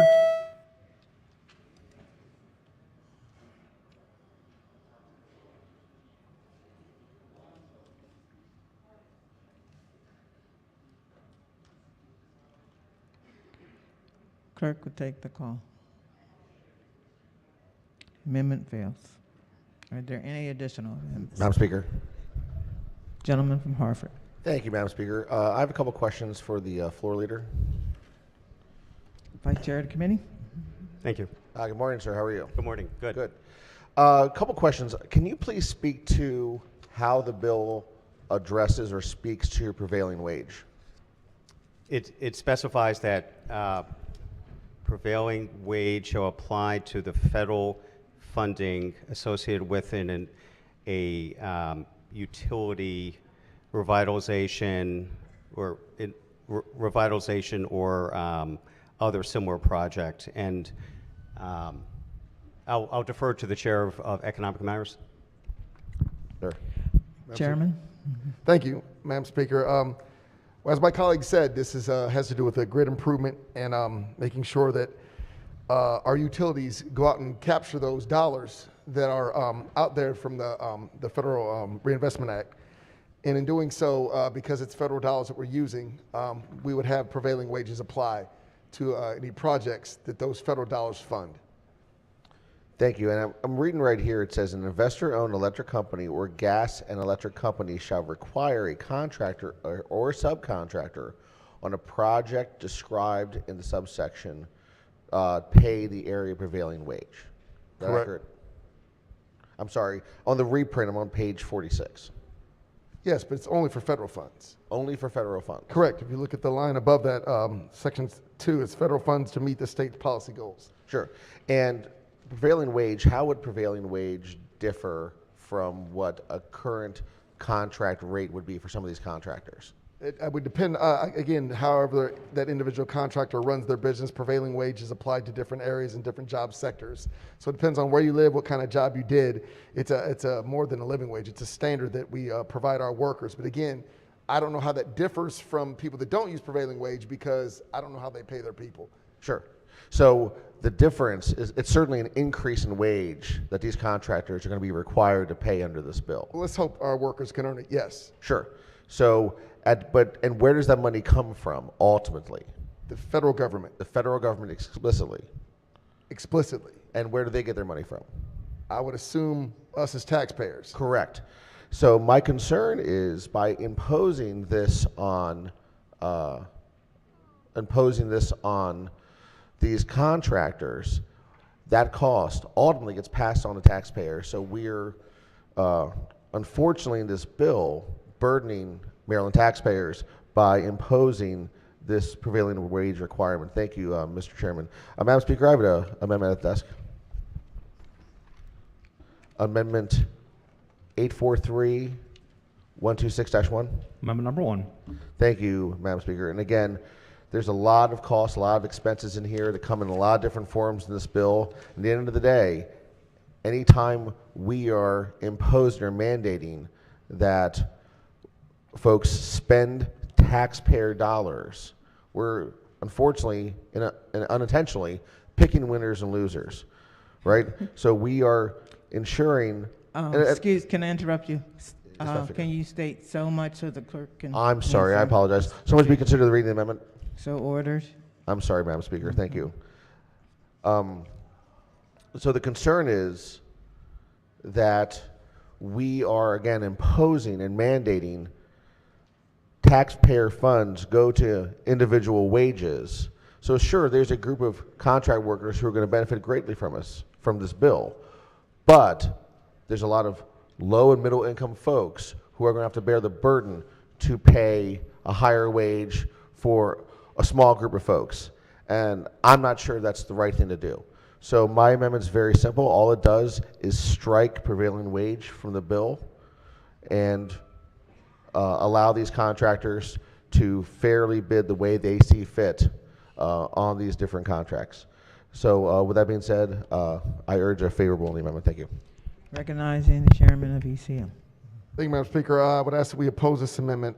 Again, as we've clarified, this is not private money. This is federal money that's coming down. We already know about the Davis-Bacon law that says that the feds have their own standard for what we're going to pay individuals. Now, Maryland's standard is different, and sometimes it may be higher, sometimes it may be. I believe it's it at least meets Davis-Bacon. But as I've always said, when it comes to state and federal money, we as a body, we as a state, we get to send the message. Now, my message is, follow your treasure and you'll find your heart. It's what you're willing to invest in that counts. And we're willing to invest in our workers to receive a decent wage for the job well done. So whenever we spend state dollars or we spend federal dollars, we are, as Marylanders, sending a message that we want our citizens, our hardworking professionals, paid a decent wage. It shouldn't be the lowest bidder all the time. That can't be the way to win. It's not getting over on your workers that should count. It basically, and again, this applies only to federal dollars. As I've said before, it is important that we send a message out that we believe in the individuals working, building our grid, our infrastructure, and they should be paid fairly for it. So I would ask that you oppose this amendment, continue to send that message, what Maryland believed in, and we believe in our workers. Thank you. Maker of the amendment. Thank you, Madam Speaker. And again, this goes back to some of my concerns with government generally, right? This isn't invented money that came out of thin air. This isn't money that's from some other place. These are tax dollars on the backs of hardworking Marylanders and Americans, federal dollars or otherwise, that we are deciding to redistribute to these workers. And again, it is certainly admirable that we want to make sure that we're using taxpayer dollars to pay contract workers a fair wage. But the free market also decides these things. And again, one of my concerns is we are very, very careful in this body not to question the motives of individuals, right? Prevailing wage automatically assumes that these contract companies are not going to pay their folks a fair wage. And the first thing as part of their negotiation in negotiating these contracts is the first thing that goes going to be the employee salaries. That's also one of the assumptions of the prevailing wage, right? And I don't think we should question or challenge the motives of folks who are trying to fairly and legally bid on some of these contracts. And again, I want to reemphasize, this is not our money, right? Taxpayer money is not our money. Certainly not federal tax money is not our money. It's of the people, and we need to respect the people's money. So with that, I would move the amendment. Thank you. Gentleman from the Eastern Shore. Thank you, Madam Speaker. And briefly, just for process, not to debate prevailing wage, if the floor leader or the chair of ECM could stand for a question. Yes. Chairman. I don't want to debate prevailing wage, and I understand the points that you were making. The question is, Once federal monies are being used, maybe it's $2,000, maybe it's $2 million, whose project is it then? The utilities. No. Is it the state's project or is it the federal government's project? It's the utilities that are pursuing these federal dollars in order to build out our grid. So the question then goes to, if it's the utilities project, why would Davis-Bacon or prevailing wage matter in that conversation? Because we're saying it does. Because you're correct. Well, Davis-Bacon requires that they pay local prevailing wages on public work projects for laborers and mechanics. Because this is utilities, we're again making sure that, because Davis-Bacon generally would not apply because the utilities are doing this, we're making them do this. But that's why we wanted to make sure that prevailing wage is used, because Davis-Bacon would not apply, and we want prevailing wages paid to our workers. Well, okay, but we're state legislators. I don't know we would have any jurisdiction on whether or not the federal government thinks Davis-Bacon should or shouldn't apply. We're not applying Davis-Bacon. We're applying our prevailing wages. Okay, so let's say that the federal government, because they will, when you use their money, they're going to say we want to use Davis-Bacon regulations and wage rates. And then Maryland says, no, you're going to use prevailing wage and prevailing wage rates. Who wins? Well, it says here that federal contracts and subcontractors to pay construction workers the local prevailing wage. So I guess we both win, because it's the local prevailing wage under Davis-Bacon, which would be the Maryland prevailing wage. Well, prevailing wage in Maryland parlance is speaking specifically to subtitle related to prevailing wage law. I think we can say that Davis-Bacon may be talking about prevailing wage, but not in the connection with Maryland's law, because Davis-Bacon applies to Illinois, it applies to Texas, applies to Rhode Island. So they all have different prevailing wages, and they're supposed to address those in those different areas the same way. It's the local prevailing wage. And again, I'm not trying to argue this from the policy. I'm just saying that I'm concerned when you're taking two different standards, one's federal, one's state, that you're creating a conflict that can't be easily resolved. In fact, I'd go so far as to say, because we're putting in this bill prevailing wage will roll over and take precedent over the federal Davis-Bacon rates, that you're creating an unnecessary conflict on the bill. What I would disagree, because again, the feds do not create the rates for Marylanders. Okay. We do. All right, so Matt, thank you, Mr. Chairman, and I appreciate the back and forth. So, Madam Speaker, the reason why I'm standing on the amendment, you know where I stand on prevailing wage, but my concern is that we've taken a bill, and I'm not even sure the bill number, but we've sort of plugged that into this law, and there is a concern that that conflict exists. I brought up in committee, because I do prevailing wage and Davis-Bacon work. These are two completely different standards, two completely different wage rates, regulations, reporting requirements, because the federal government requires different things than the state does. And so when the state is saying, which I think is what we're saying here based on that conversation, that we're going to take precedent over the federal government and Davis-Bacon, that's actually not correct. And I think the amendment is trying to correct a inconsistency that if the bill passes and becomes law, I think we'll find pretty quickly who's going to win this argument. It's going to be the federal government. Thank you, Madam Speaker. Chairman of ECM. Madam Speaker, just for a point of clarity, again, the Davis-Bacon Act basically relates to local prevailing wage. And so what the feds will do is look at Maryland's local prevailing wage rates, and that's what will be applied. So there will be no conflict, because the feds do not create their own system of payment. They do not create their own system or their own set of standards for how much an electrician will be getting paid. They go by what local electricians get paid in the different areas, even within Maryland. So there is no conflict, because prevailing wage, the local prevailing wage, is what the federal government is going to use to determine if we've complied with the Davis-Bacon Act. And lastly, I would just say, Madam Speaker, in opposing this amendment, because the worry is, why are we going to take our federal tax dollars and pay someone just enough to keep them on the poverty line? That's the concern, that these workers will make just that much money, and guess what they're going to be doing with the rest of our tax money? Because they're going to use our systems.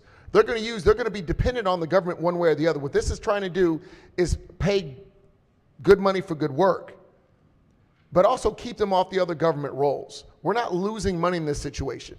Not only building efficacy within our state, showing people what their value is, but we're also keeping them off the government rolls and out of poverty, which should be the goal for all Marylanders. Please oppose this amendment. On the amendment, all in favor signify by saying aye. Opposed? Roll call. Madam Speaker.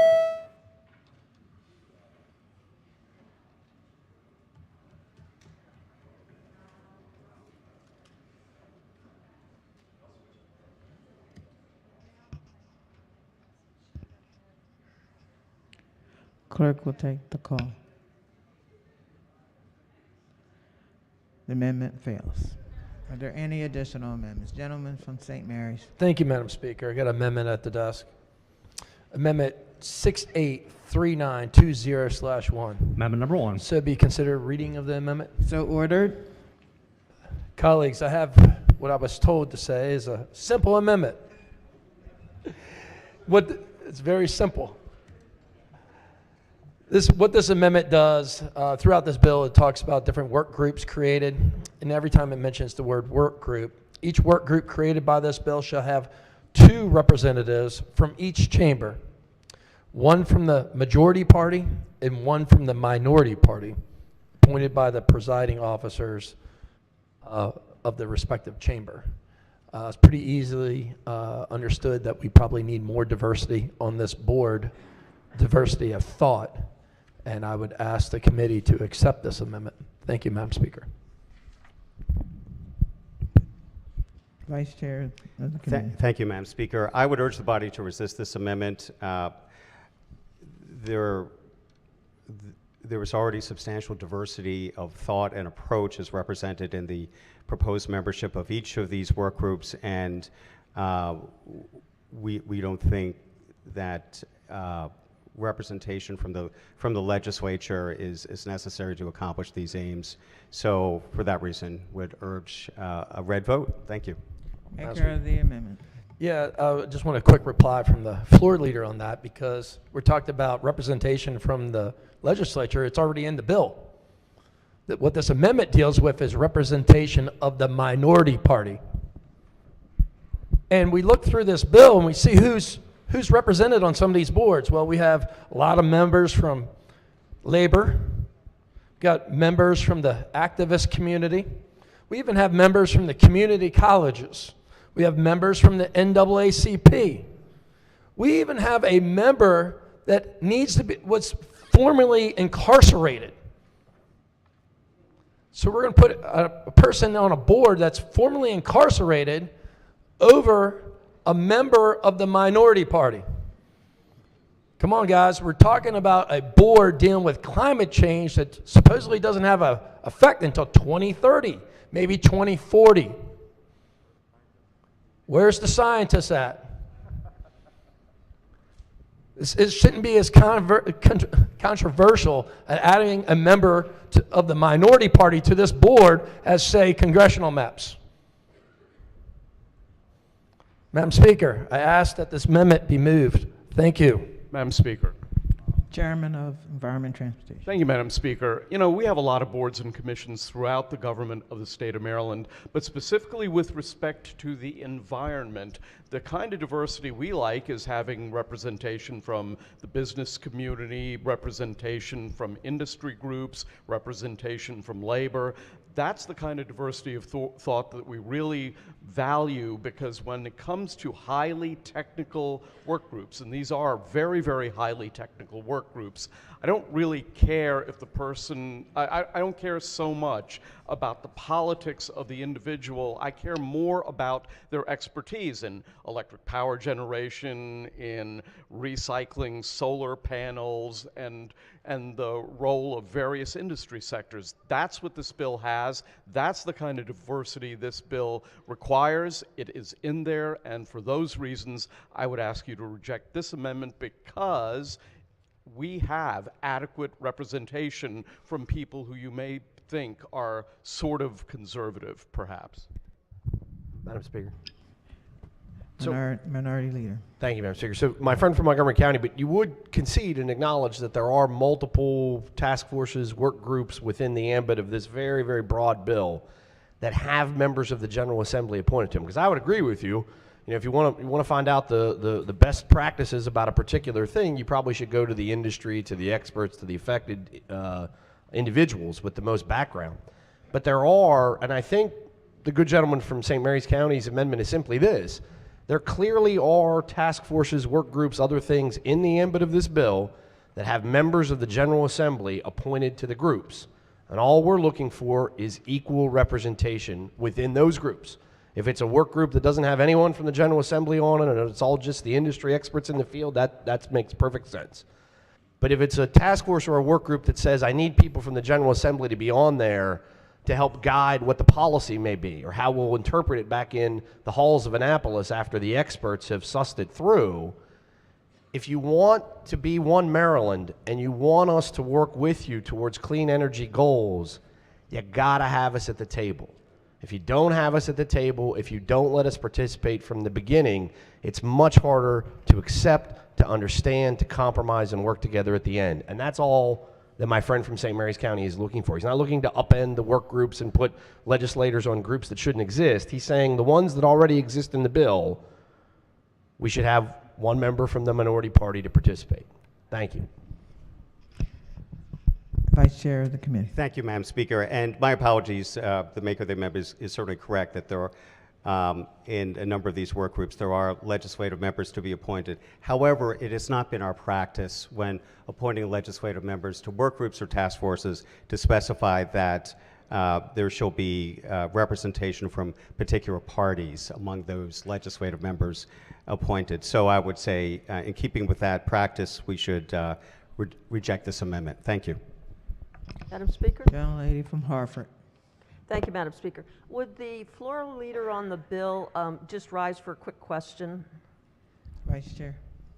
Sure. The reason I'm standing here is because I have a significant other who is a PhD in geophysical fluid dynamics, and don't ask me what that means, but he worked at Scripps and he worked at Woods Hole, and he's not a dumb person. But the thing that's interesting is the fact that the issue of climate change has become very one-sided, and a lot of the folks that had spoken up, scientists that against climate change, were basically ostracized, silenced, canceled, whatever you want to say.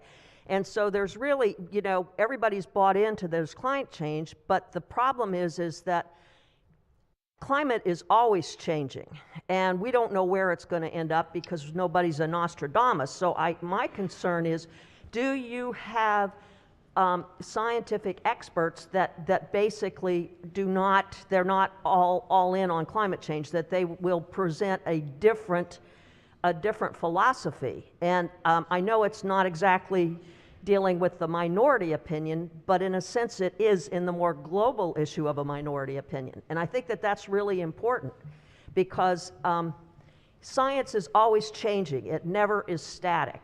And you can't just say the world is flat. We knew what happened when that was the scientific theory of the Middle Ages. So I guess what I'm just saying is it's very important to stay dynamic. So does your committees have that piece in the bill? Delegate, these new work groups that are established are not looking at the science of climate change. They're looking at particular impacts. For example, there's one that is an energy industry revitalization working group. And there's another that's energy resilience and efficiency. Another is solar photovoltaic systems recovery.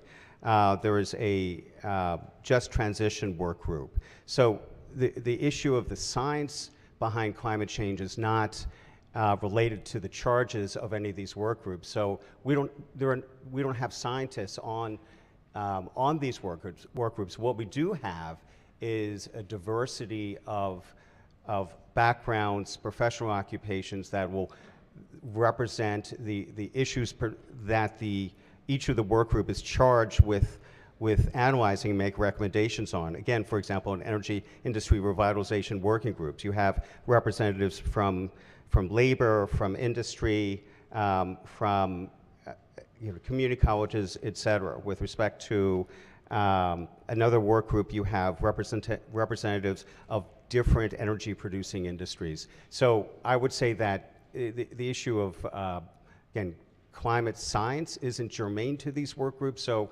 for that reason, we don't have scientists who are on these, because again, these are more practical-oriented work groups.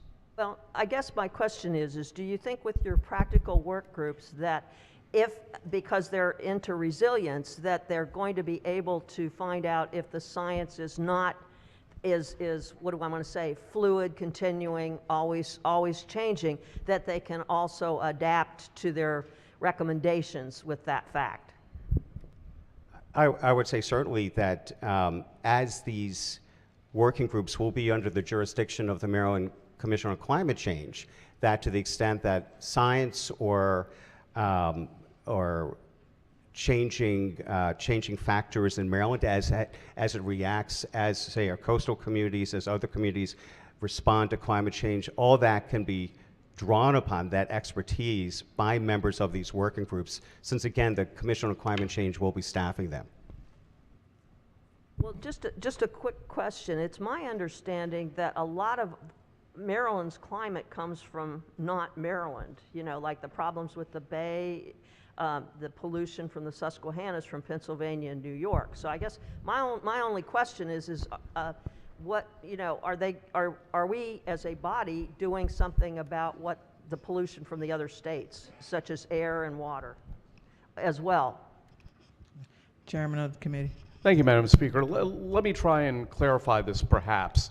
I know that there's disagreement among some of us with respect to global climate change, but I think there is a uniformity of belief that whether you believe in global climate change or not, when it comes to recycling solar panels, that's something that we want to do, and we want to have engineers, I'm not saying scientists, we want to have engineers and business people who understand how to do that. And that is completely aside from whether or not you believe in global climate change or not. I happen to, but regardless, I think we all want to make sure that we understand the math, the engineering of all of these things.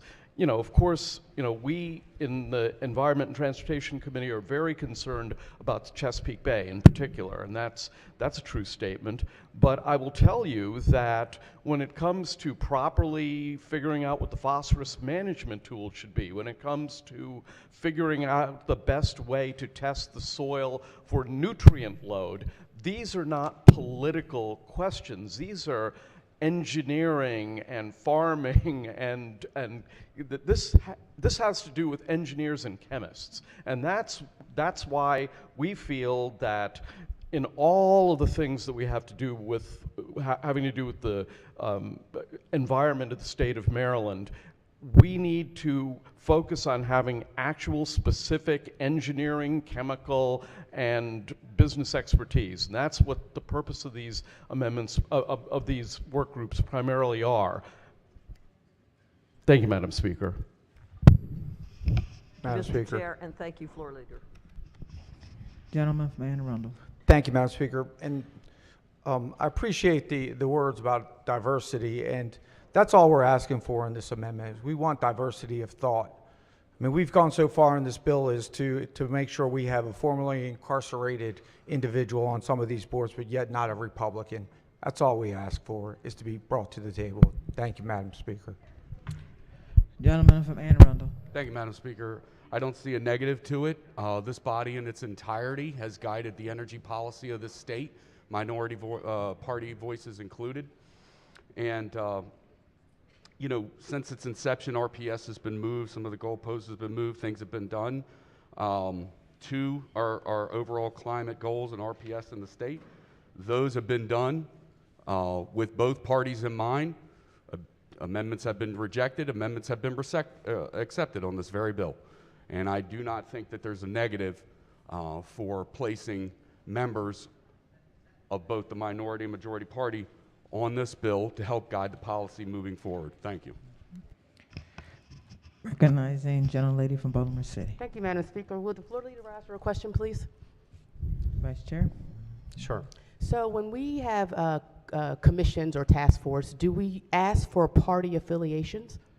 No, we do not. So can it be assumed that the individuals that are either in a commission or a task force could be a member of a minority or a majority party? Most definitely. Thank you so much. Gentleman from St. Mary's. Madam Speaker, I think we've got off rails on this, and just wanted to speak real quick on an amendment and take it to a vote. I'm looking at the bill, and I agree with everything what the committee chair says. We do want people in trade, experts in the field to be on this commission, to advise. But I'm looking through here, I mean, the commission is expanded from, one representative of the military, former veteran. It talks about 2 representatives from the NAACP. It talks about 2 representatives that are women. I'd like to see someone get up and define what that is right now. And then it talks about a representative that was previously incarcerated. And what we're just simply saying is the minority, I mean, there's like 30-some members on this board. The minority party should be assured some representation. And you look through here, and it seems like a pretty reasonable request. So with that, Madam Speaker, I would urge my colleagues to have a green vote on this upcoming vote. Thank you, Madam Speaker. On the amendment, all in favor signify by saying aye. Opposed? Roll call. Madam Speaker.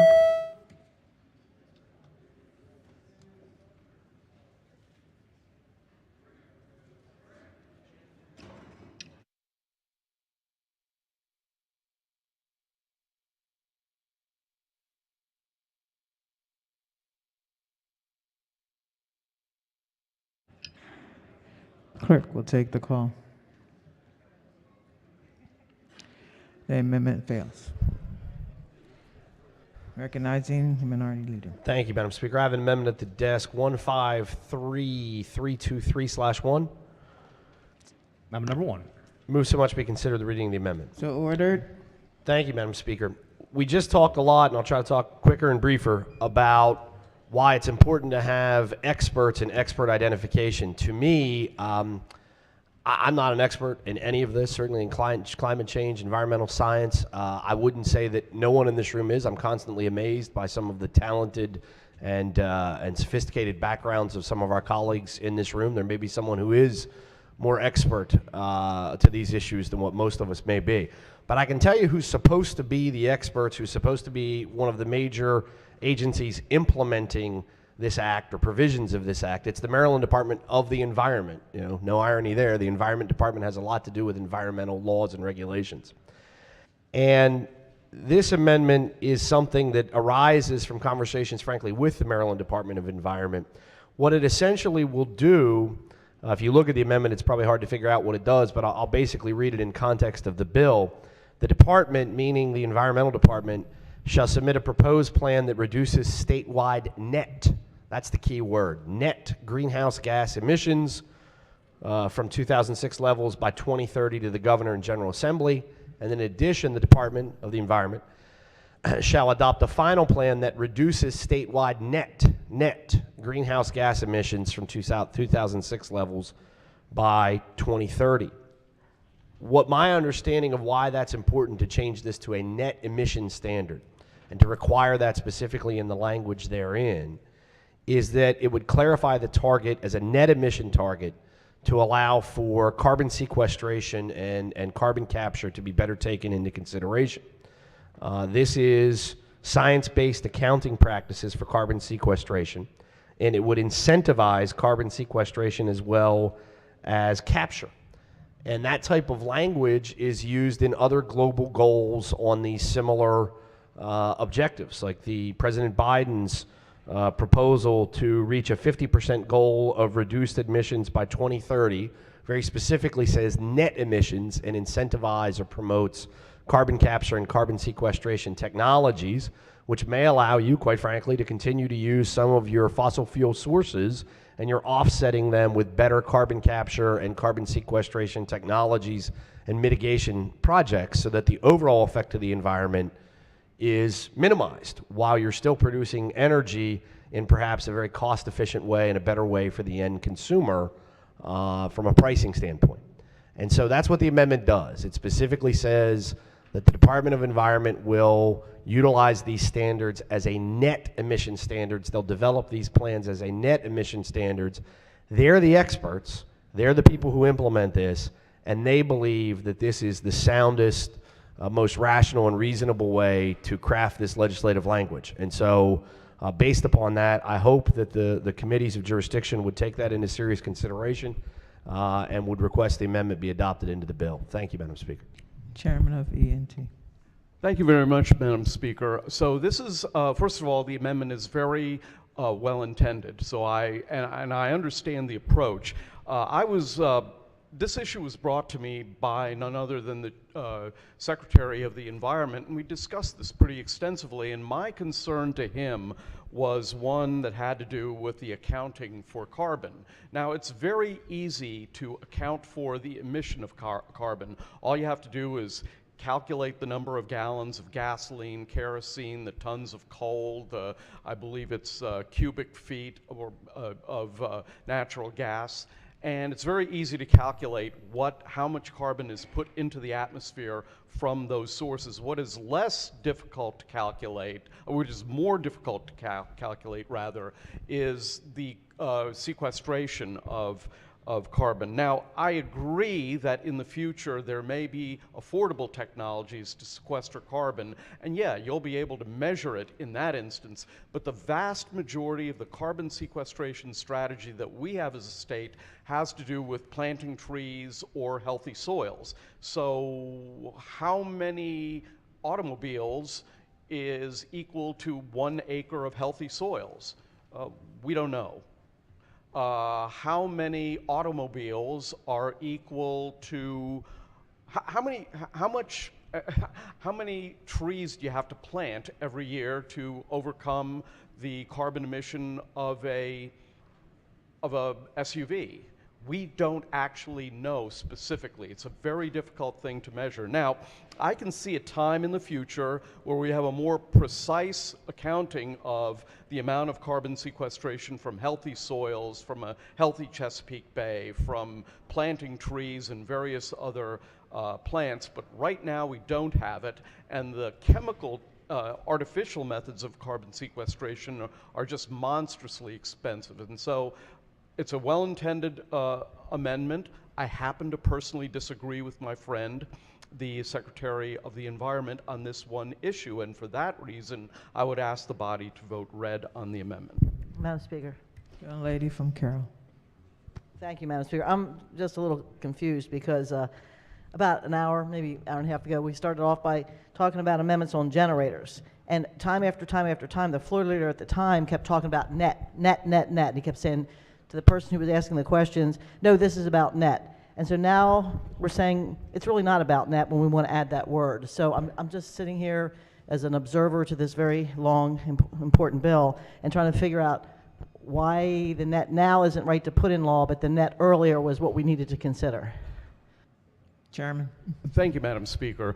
The net zero objective that has to be implemented in the year 2045 is indeed at the very end of this process a net objective. But I have to tell you that between now and 2045, we really have to sharpen our accounting pencil on this, because we really don't know how to, right now in the year 2022, we don't have great accounting on this. We don't. We simply don't. Now, we expect that by year 2045 we will.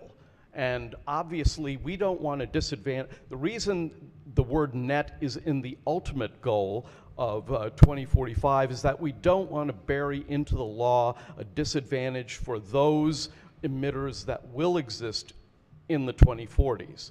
And so, you know, we're right now, look, maybe carbon sequestration technology, the artificial stuff, will become affordable. And if that's the case, then we should write a law at that time that specifically refers to that technology. But for right now, this is a very broad, well-intentioned, but very broad brush way to address this. And so, in light of those facts, I would still recommend that people vote against the amendment.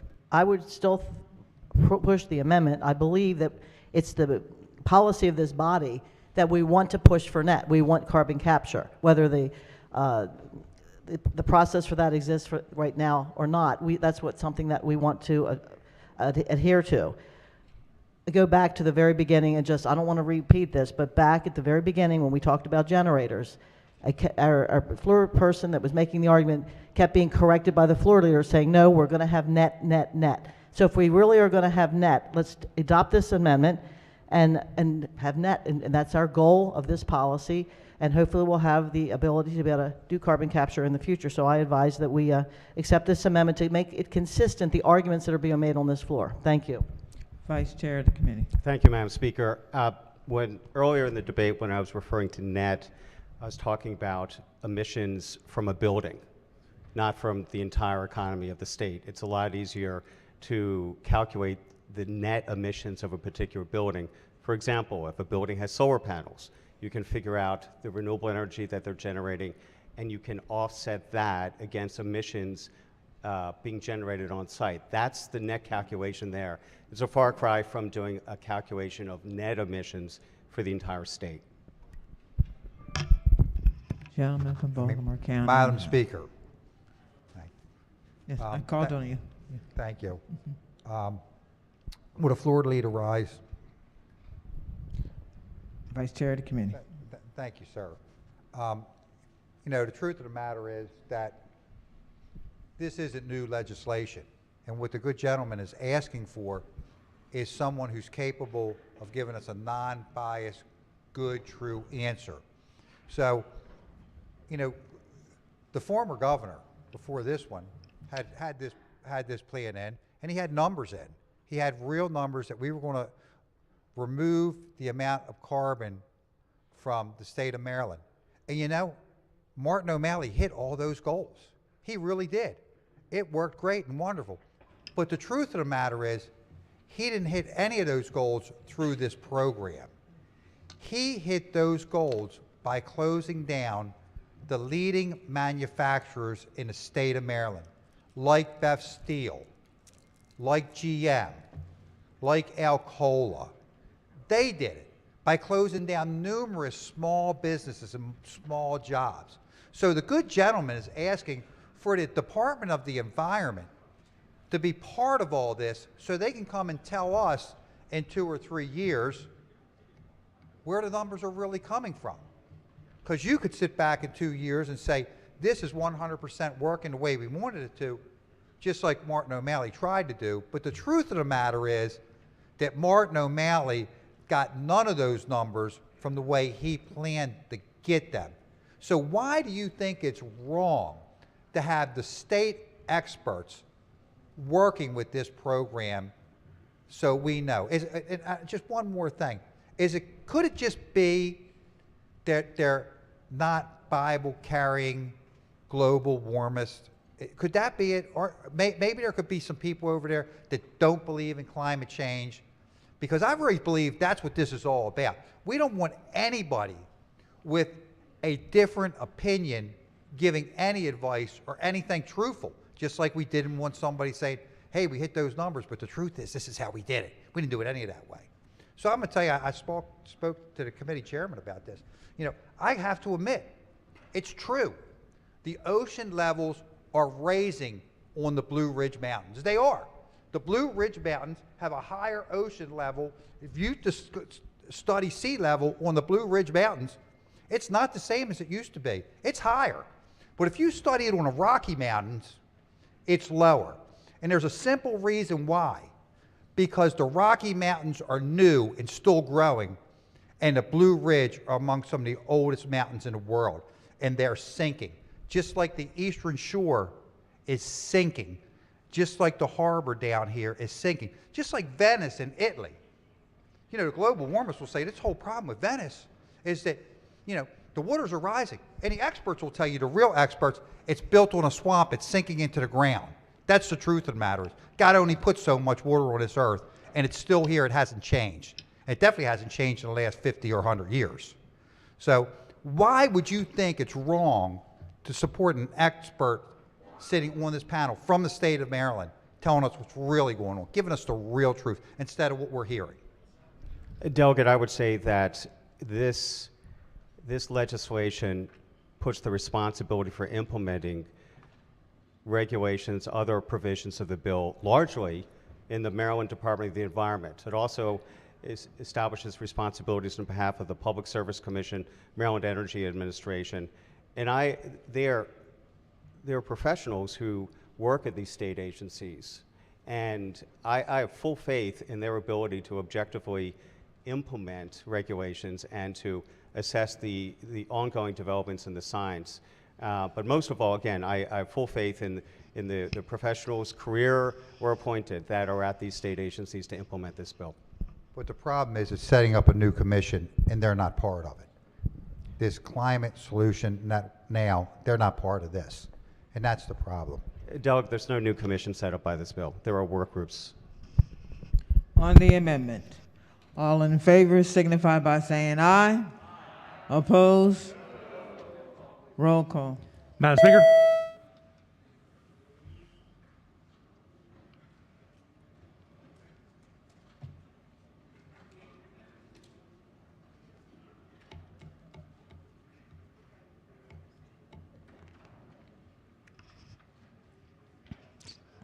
Clerk will take the call. The amendment fails. Are there any additional amendments? Madam Speaker. Gentleman from Talbot.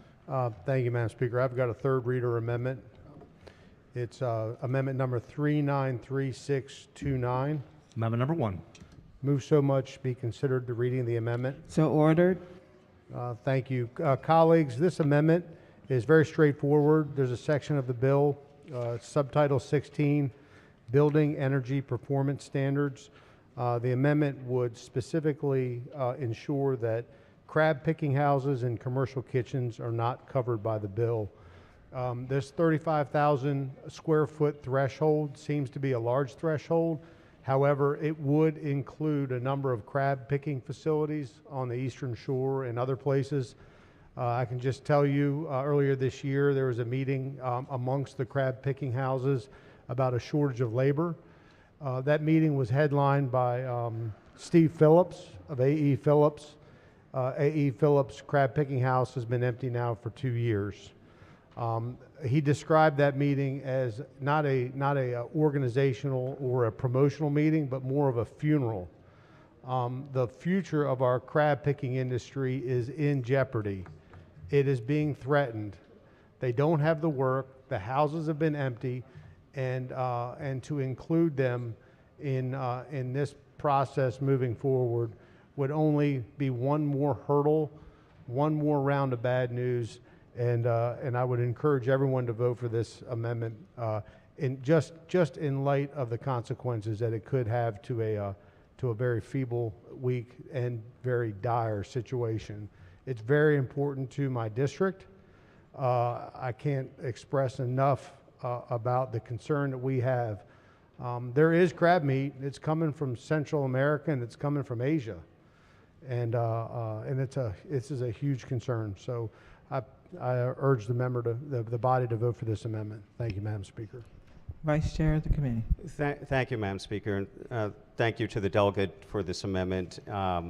And I understand the significance of this industry to your district. I would say, I guess I have two responses. First, with respect to commercial kitchens, we added an amendment yesterday that strikes the emissions from a food service facility that engages in commercial cooking and water heating. So I would say that the commercial kitchens are already excluded. With respect to crab picking houses, the bill provides on page 64, I guess, a couple things. First, maximum flexibility to the owners of covered buildings to comply with building energy performance standards. And then also it says that the Department of the Environment in adopting regulations shall include special provisions or exceptions to account for the unique needs of particular industries. So I would say, to the extent that crab picking houses have particular needs or challenges in implementing this, that they could be presented to MDE or considered proactively by MDE. So I would urge a red vote on this amendment. Thank you. Maker of the amendment. Thank you, and I appreciate the efforts to adopt and accept changes throughout the process. This amendment was brought to me out of concern from my district, from a crab picking operation. When these bills, when we look at, with the hopes that the bill will work a certain way, I think that I know the constituents want to know how they're going to be treated. They want to be sure that they're going to be not included in new government mandates and new government requirements. It's a limited industry, and I'd urge members to vote for the amendment. Thank you. On the amendment, all in favor signify by saying aye. Opposed? Roll call. Madam Speaker.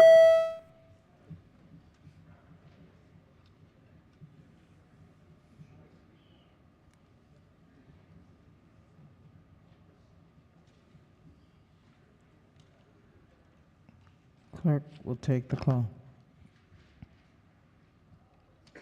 The amendment fails. Recognizing minority whip. Thank you, Madam Speaker. I have an amendment at the desk.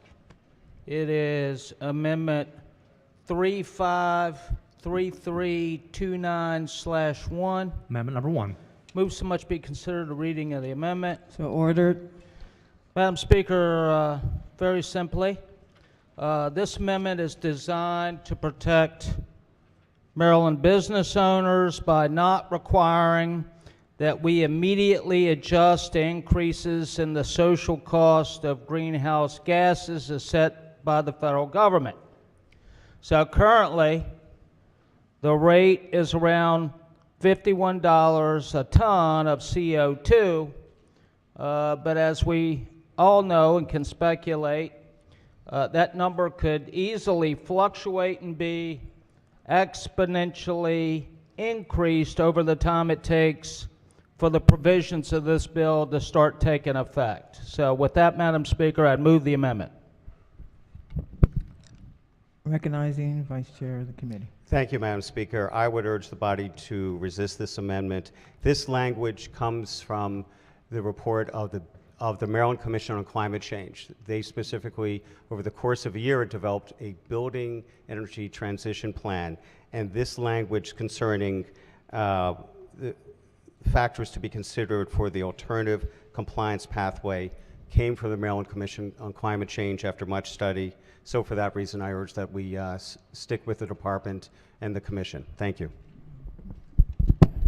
On the amendment, all in favor signify by saying aye. Opposed? Roll call. Madam Speaker.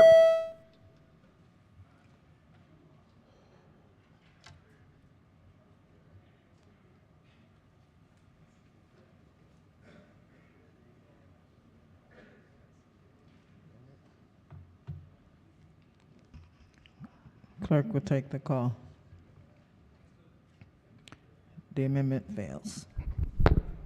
Madam Speaker. Madam Speaker. Recognizing the gentleman from Anne Arundel. Thank you, Madam Speaker. Might be out of order. Sorry about that. I have an amendment at the desk. It's number 583527/1. Amendment number 1. Thank you. Move so much be considered the reading of the amendment. So ordered. Thank you, Madam Speaker. What this amendment simply does is it adds back in biofuels. It's my opinion that biofuels are something that should not be harmed in any way by this bill.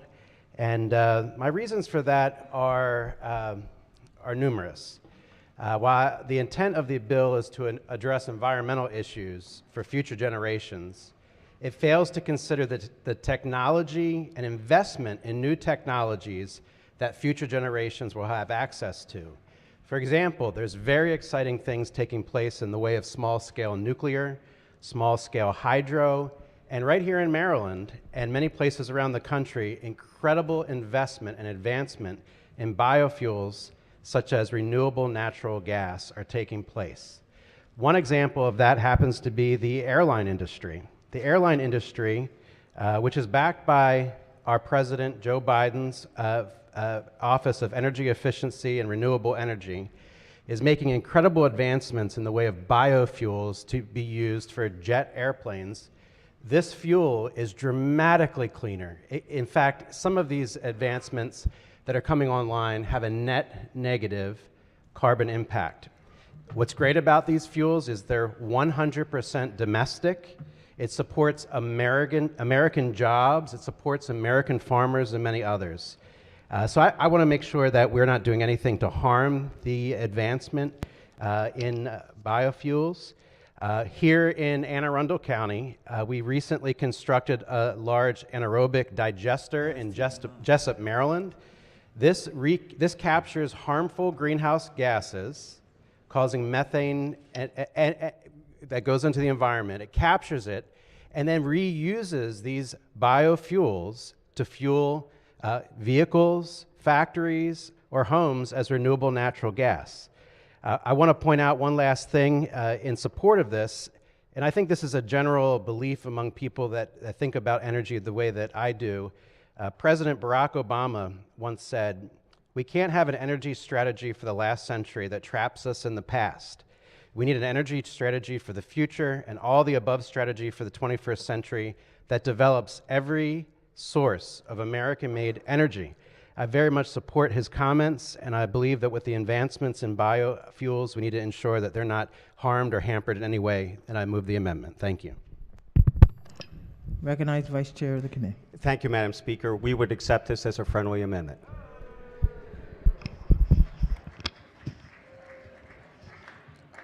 Okay. Madam Speaker. All right. All in favor, signify by saying aye. Opposed? Nice try.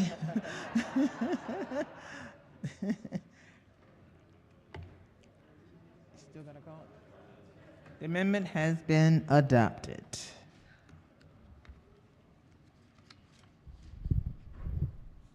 Madam Speaker.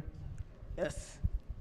Thank you. I have Gentlelady from Carroll. Since we're on a roll with friendly amendments, hopefully this will be friendly as well.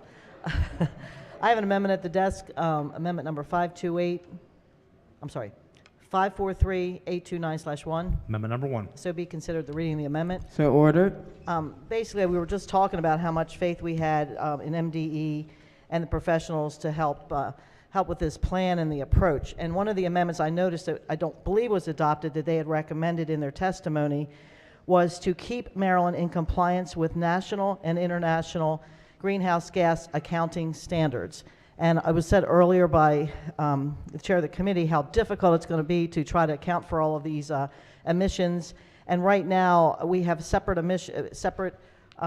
compliance measures in Maryland versus the one that we signed up for with the Paris Accord rules for measuring greenhouse gas emissions.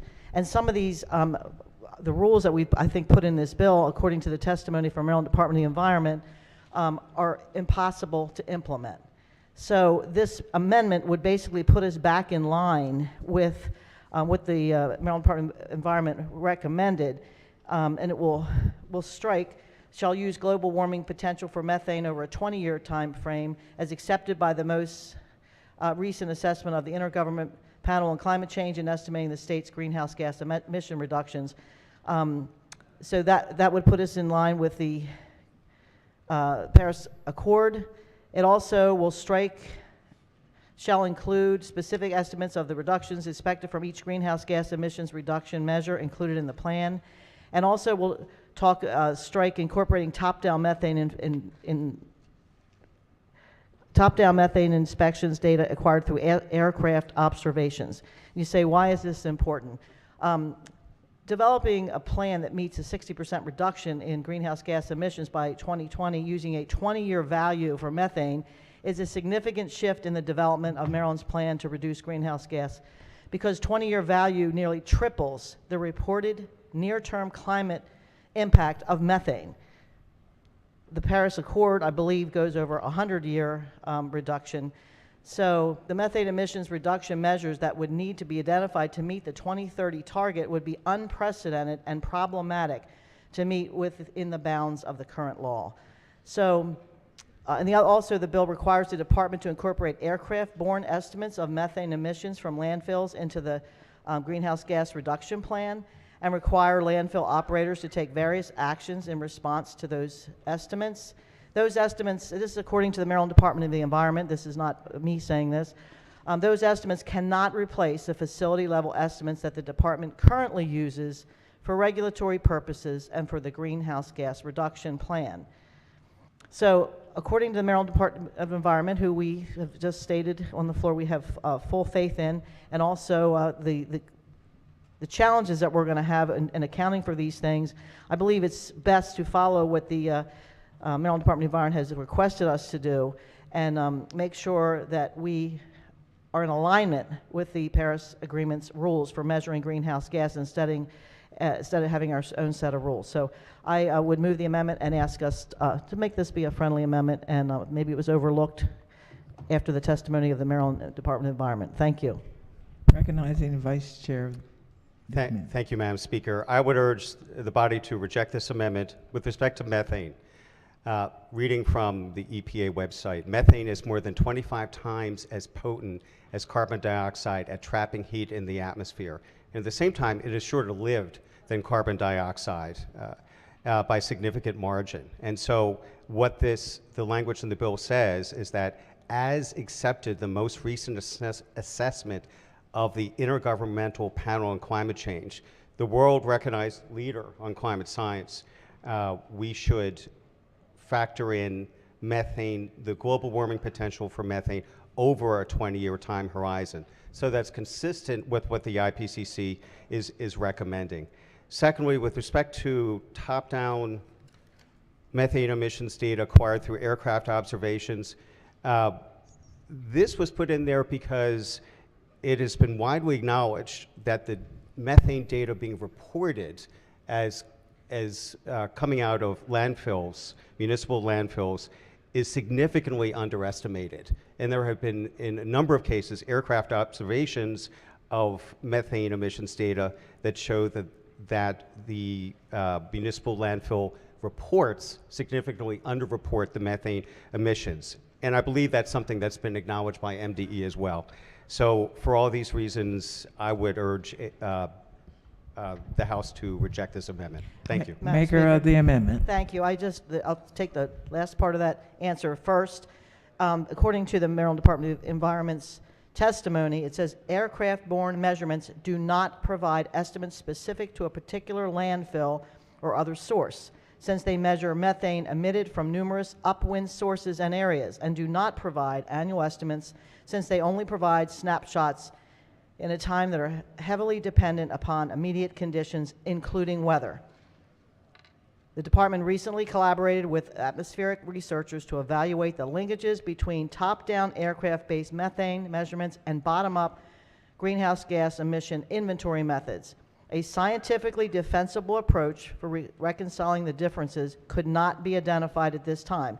As written, the bill does not give the department the ability to vet the scientific or practical suitability of the aircraft measurements. So we talk about scientific bases all of the time. We've talked about, again, the department and their expertise. I'll talk about the first part of the defense of rejecting this amendment and suggest Maryland is making a separate set of standards and a separate set of accounting for greenhouse gas emissions than anyone else.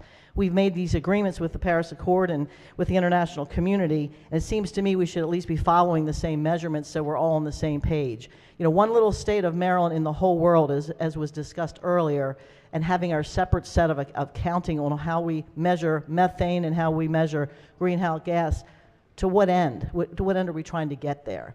So I think it's unreasonable, and I think we should at least try to have the same standard that we're all measuring so we can be on the same page, as has been agreed to across the world and across our country and in the other 50 states. So again, for continuity and to support the well-respected Maryland Department of the Environment and their very thorough research on this, I would ask the body to support this amendment requested by the Maryland Department of the Environment. Thank you.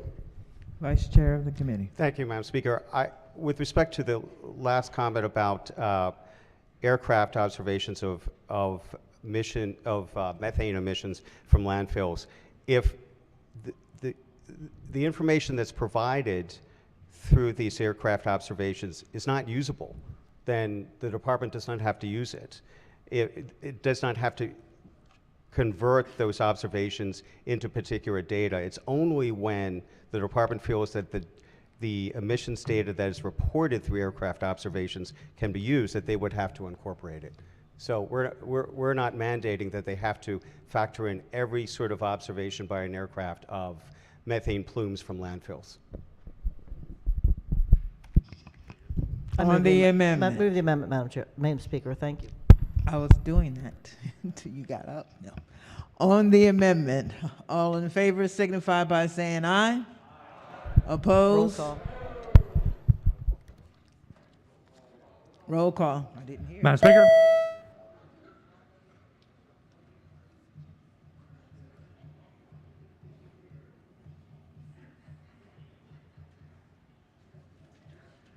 Clerk will take the call. There being 94 votes, the amendment fails. Any other amendments? Madam Speaker. Gentleman from Calvert. Thank you, Madam Speaker. I have an amendment at the desk.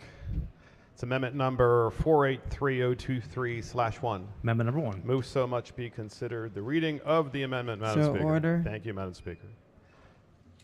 Folks, this is a very straightforward, simple amendment.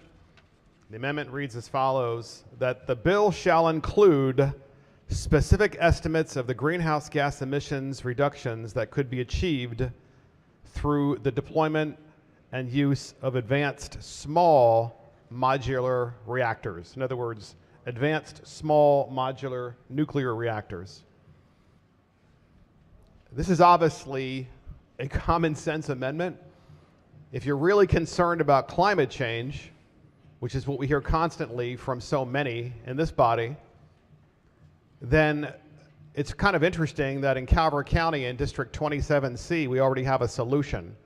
It's called the Calvert Cliffs Nuclear Power Plant.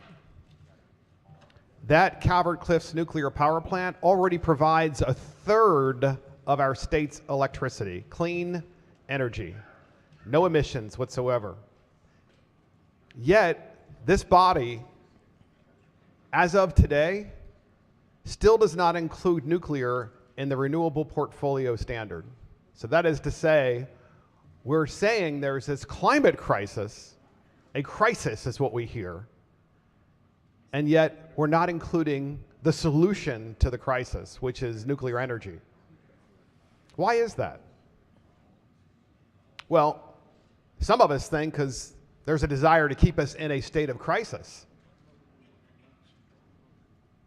Others believe that maybe most on the left just don't like nuclear. That's a policy argument. Okay, that's fine. If you don't. But the new nukes are small.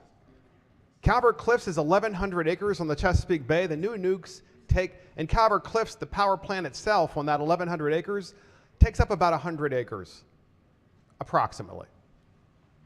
The new small nukes take up a tiny little footprint and literally solve the problem of emissions from power plants.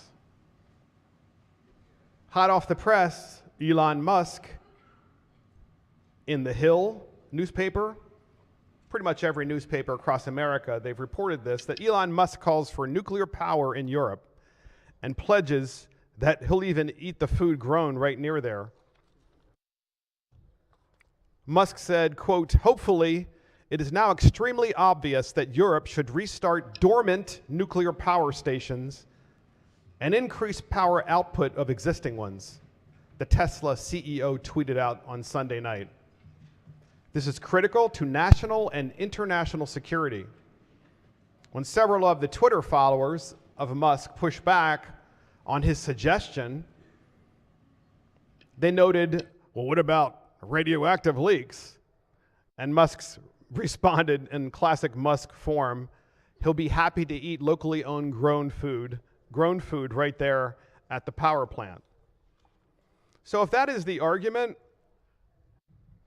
then why not at least include this amendment in this particular bill so that we can reasonably have a discussion and a policy argument in the Maryland Climate Change Commission, as well as other agencies, so that way we can actually decide how many nuclear small reactors that we can use. The other interesting aspect of this too is that with the traveling wave nuclear reactor, which is one of the technologies that's out there, it actually uses the spent nuclear fuel from the old reactors. So it literally uses the old fuel that is being stored in Paducah, Kentucky and elsewhere to power the new nukes. So why aren't we including this? All right? I say this because I believe that we are solutions-based. Certainly the conservative movement is solutions-based, and this is a solution. And yet the existing power plant in our state, which is in District 27B, isn't even included in the renewable portfolio energy standard. Why? So here's an opportunity with this amendment to really provide some additional direction to the commission if we really want to solve the problem. Thank you, Madam Speaker. Vice Chair of the committee. Thank you, Madam Speaker. I would urge a no vote on this amendment. In the bill, we have added a working group on energy resilience and energy efficiency, and among other representatives of the energy sector and state agencies, we have 3 representatives of the nuclear energy industry selected by the Director of the Maryland Energy Administration. And the charges of the work group they have a number of charges, but they include the potential to develop clean energy resources on previously developed project sites and the lifespan and viability of energy facilities in the state that do not emit greenhouse gas, including, among others, nuclear energy generating facilities. So I believe this issue of developing other forms of nuclear reactors would be covered within the ambit of this working group. Madam Speaker. Recognizing Thank you, Madam Speaker. Leader.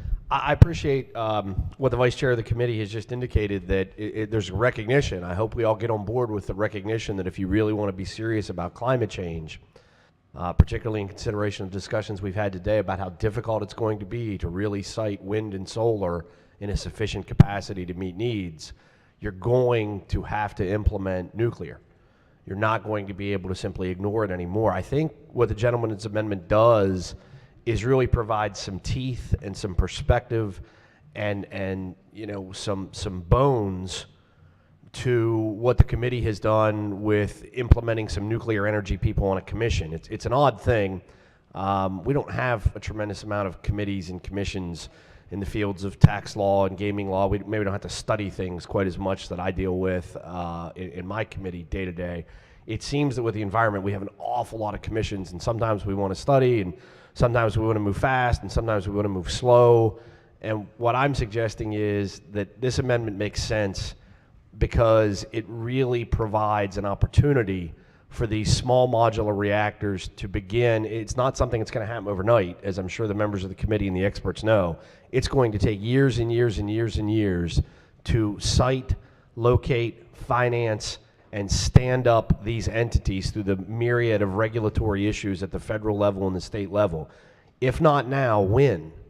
Because if we wait several more years and study it, and then it's past the 2030 standards, and then we're heading to the 2045 standards, people other than us will be back here a decade from now talking about, well, when can we get a small modular reactor, because we'd like to, we think we're going to need to have nuclear. If we're going to be honest about it, let's start the process, let's move it quicker forward, and let's get to clean energy, of which nuclear has to be a part. I hope the amendment can be considered and voted favorably. Thank you, Madam Speaker. Gentleman from the committee chair.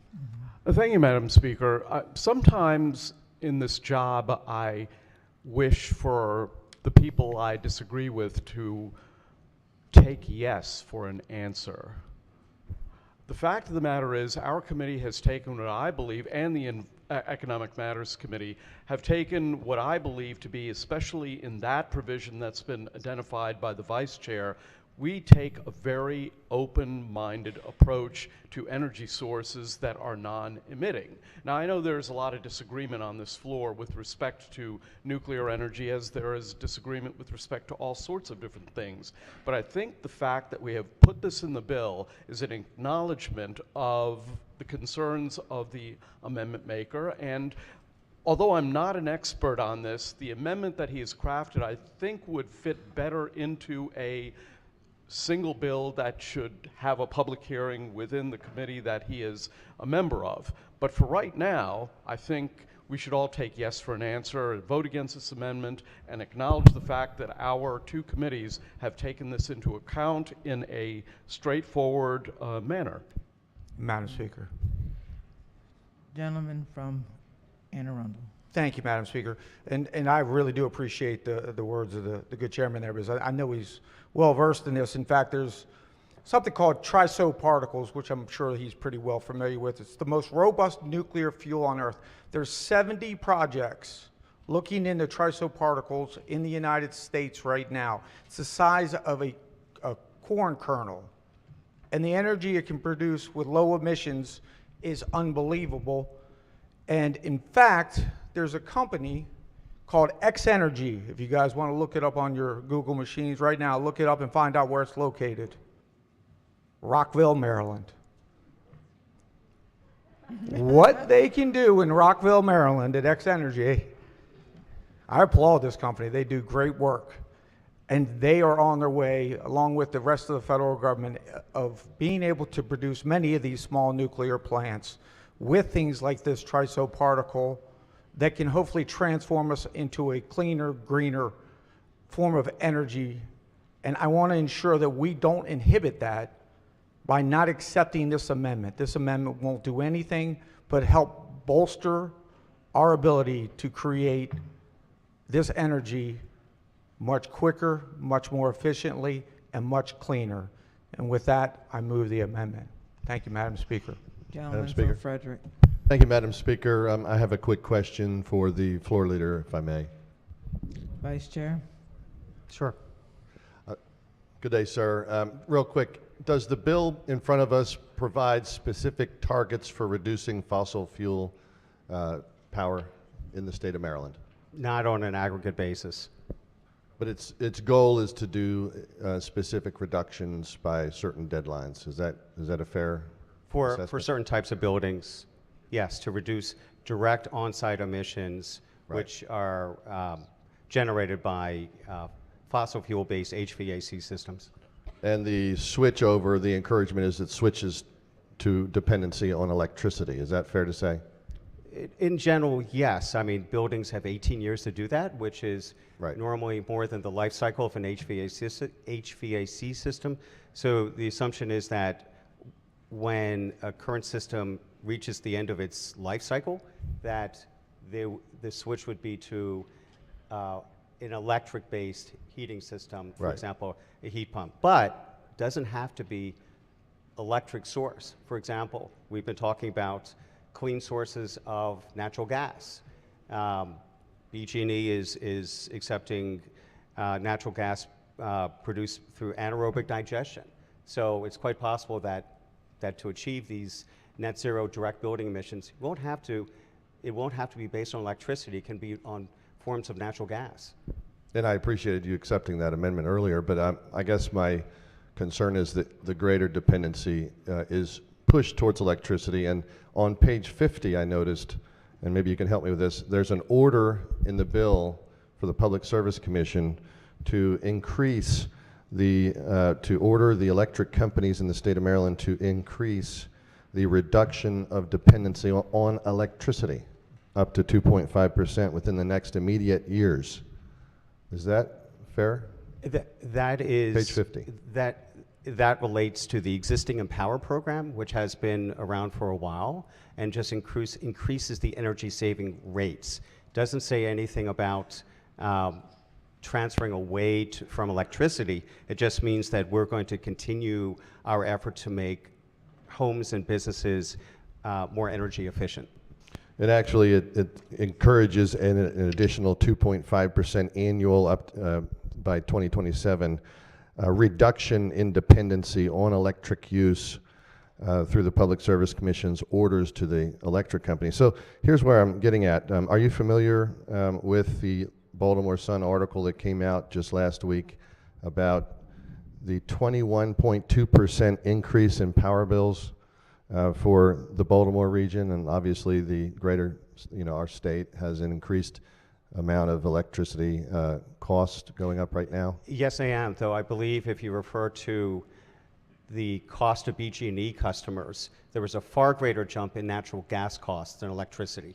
Okay, thank you. And thank you, Mr. Chair. Thank you, Madam Speaker. On the amendment, the importance of having a remedy. We're putting a bill forward to, first of all, increase our dependency on electricity while at the same time mandating an annual reduction of dependency on electricity without a substantive remedy. And this amendment provides a reasonable opportunity to provide specific targets. And I appreciate the amendment. I think the energy, the government agency here of in the Office of Nuclear Energy in the United States government sets forth why these small modular reactors are so important. They have lower initial capital investment, they have greater scalability, they have flexibility for locations, and they service, just to give you a picture, one of these can service 300,000 homes, and it's clean energy. So I think the amendment is reasonable, it's important. We don't have time to waste, because at this very moment, I don't know about your bills, but the average bill in Baltimore is going up at least $75 this month. My bill came up an extra $150. Prices are going up right now, and we need a remedy right now to provide those targets, so I would urge the amendment. Thank you, Madam Speaker. On the amendment, all in favor signify by saying aye. Aye. Opposed? Roll call. Roll call. Madam Speaker.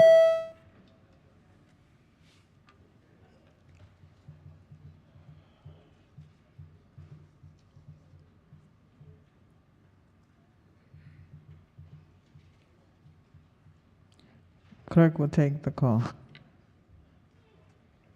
Amendment fails. Any additional amendments? Young lady from Baltimore County and Hartford. Thank you, Madam Speaker. I have an amendment at the desk. It is 583320/1. Amendment number 1. Move so much be considered the reading of the amendment. So ordered. Thank you, Madam Speaker. This amendment is fairly simple, although it took 7 pages to amend it, and it just showed up because there are so many dates in this bill. We've had quite a bit of discussion about this 92-page bill, and maybe it should have been broken up into smaller individual bills, or maybe our amendments should have been individual bills. We've had a lot of talk about that. But this amendment would postpone the 34 different dates in this bill, or places in the bill where there are dates, to say that this bill and all of its many components will take effect on the date which China reaches carbon neutrality. So why would that be important? I don't know if any of you have read the Paris Climate Accord. I have read that. It used to be quite readily available on the Google machine, my friend from Anne Arundel County said. And you could read that the USA was held to very high goals, lofty, almost pixie dust type of goals in that climate accord. And China was completely left off the hook, and India. So it's kind of interesting that this state of Maryland, our lovely, wonderful, great state of Maryland, which has a population of 6.1 million people, would be held to a higher standard than China, which has a population of 1.402 billion. We're not even a rounding error for China. The size of China would be 3.7 million square miles. The size of our lovely state is 12,000 square miles. The whole U.S. is 1.7 thousand square miles, but China is 3.7 million square miles. So I just ask you to imagine in your mind the globe and think of how large China is, and then the little pinpoint that would be the great state of Maryland. So China has said they will achieve carbon neutrality by 2060. Their emissions will reach their highest point in 2030. So China will be allowed to continue under the Paris Climate Accord and other international agreements to continue producing carbon until 2030, really without any restrictions at all. They are responsible for more than a quarter, 28%, of the world's overall greenhouse gas emissions. Maryland is responsible for such a negligible percent of the world's overall greenhouse gas emissions, you couldn't even calculate it. No one's even tried. The best green energy program that China has right now, I would ascertain, would be building solar panels that we buy from them. Coal remains at the heart of China's flourishing economy.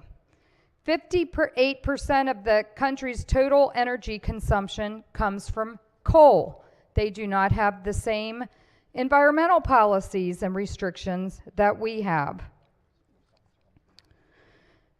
The reliance on coal from China continues, and they're doing that to lift the standard. In their own words, China would like to lift the living standards of its 1.44 billion people. They don't have any desire to cut CO2 emissions, but they are saying they will do that. They'll be carbon neutral by 2060. Trust them, believe them. They always tell the truth. So I would say this is a reasonable amendment that we do not hold ourselves to the standard that the biggest polluter in the world does. We are, in this bill, without this amendment, handicapping our own citizens. We are causing them to pay more for energy. We are causing them to buy more solar panels from China because this body rejected the amendment to have made in America products. And this would certainly send a message to other states, because I like how that was said, I think by the committee chair. He said that our policies send a message to other states. So this would be a great policy to send to other states. Let's tell China to get their act together. They are still building many coal-fired power plants. I think one a week. At the most every 2 weeks, China onboards a new coal-fired power plant. And we, on the other hand, are just causing our ratepayers to pay more and more money. So I urge you to pass this. Let's tell the rest of the states that we want China to get their act together, and we will follow their lead. Thank you. The Chairman of Environment and Transportation. Thank you, Madam Speaker. Of course, we've spent a lot of time talking about global climate change because that's a central issue that this bill is concerned with, and we've talked about a lot of other issues. But let me direct your attention to another aspect of this issue area that we don't always talk about, and that is air pollution and public health. So here's an interesting thing that happened in the United States. In 1996, the city of Atlanta, Georgia hosted the Summer Olympics. And because the venues were so spread apart and because the traffic was so terrible in Atlanta, Georgia, the city government of Atlanta decided for the duration of the Olympics to shut down the streets for automobile traffic. So if you had to get somewhere, you had to take transit or ride a bicycle or walk, something like that. During that period of time, when there were no cars on the road, guess what happened? The number of emergency room visits for pediatric asthma crashed by 40%. Now, the reason for this is pretty simple. It meant because there were fewer vehicles on the road, there was a great reduction in nitrogen oxides, there was a great reduction in particulate, and the people of the city of Atlanta, Georgia, for that period of time, benefited from, what was an inadvertent policy of environmental protection. And of course, when the Olympics ended and people were allowed to drive on the streets of Atlanta, all those emergency room visits and respiratory problems went back up to where they had always been.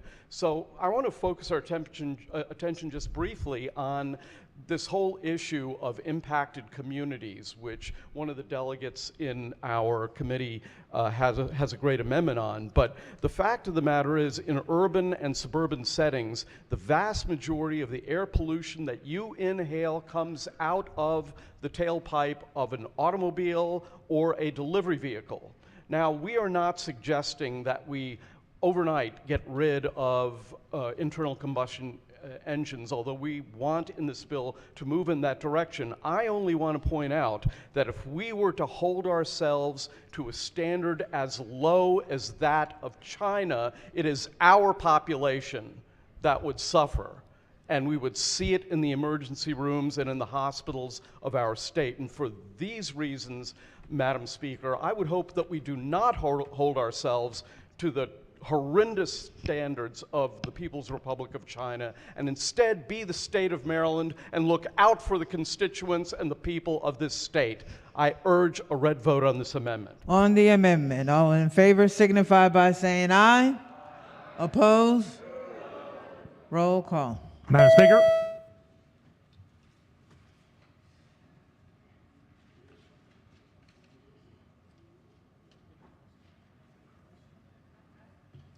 Clerk will take the call.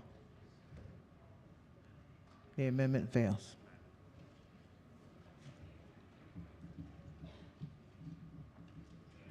Madam Speaker. Recognizing gentleman from Baltimore County. Thank you, Madam Speaker. I have just a couple quick questions for the floor leader before offering an amendment. Or Vice Chair. Or Vice Chair, I'm sorry. Sure. Thank you, Mr. Vice Chair. Just a quick question. So in this bill, I believe there is a requirement that we procure our entire state fleet to be either zero emission or hybrid by a certain point, correct? Yes, that's right. As of a certain point, it is a phased-in requirement. Okay, thank you. And is there any estimate yet on cost for something like that? Or is it because it phases in, it's kind of too early to tell?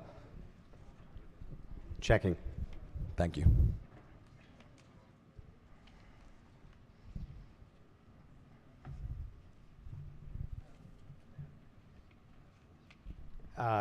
We do not have a specific estimate at this point. I will say that the cost of zero-emission vehicles and certainly of hybrids is coming down compared to internal combustion vehicles all the time. So the differential is decreasing. Okay, well, thank you, and that's good news then, and it does sound expensive, but I appreciate the answers, and I do have an amendment at the desk, Madam Speaker. So much be considered the reading of the amendment. So ordered. So I have an amendment as SB 0528-313026-1. Amendment number 1.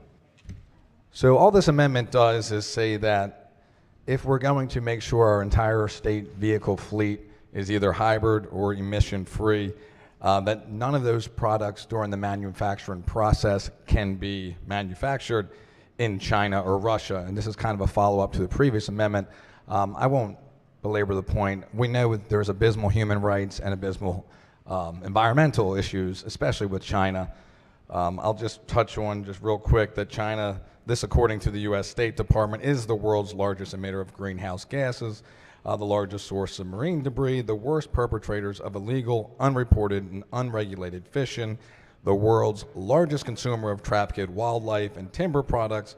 While the Chinese people have suffered the worst environmental impacts of its action, Beijing also threatens the global economy and the global health by unsustainable exploiting natural resources. I have more, I could go on, but I think what's another important point about all this is that this is from the UK Guardian.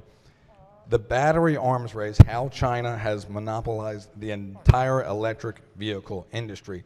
So I won't go in more detail. I'll just simply say this. We're lagging behind in this industry. We want to make this bill wants to do a big part in moving towards these electric vehicles. Well, let's just do it here, or at least places that treat the environment a lot better than China and Russia, and again, the human rights aspect. Thank you, Madam Speaker. Recognizing Vice Chair. Thank you, Madam Speaker. Thank you for this amendment and for providing advance copy of it. I would say, however, that we should resist this. The supply chain is so complex in the manufacturing of automobiles. Admittedly, zero-emission vehicles have fewer parts than internal combustion vehicles, but they still have a lot. Certainly, hybrid vehicles do as well. So the practical implication of this amendment to say that we could not, that definition of hybrid or ZEV vehicle cannot include a vehicle in which any product, any part is used in its manufacture might, for all practical purposes, exclude everything. So even if it doesn't exclude everything, perhaps there's something that there's a vehicle, Tesla, for example, that's entirely made of U.S. parts. That would limit it, at best to one, potentially two manufacturers. But again, given the number of parts that go into a vehicle, who knows whether even Tesla might get knocked out. So I would resist this amendment. Thank you. On the amendment. Yeah, push the amendment, Madam Speaker. Thank you. All in favor signify by saying aye. Oppose? Roll call. Madam Speaker.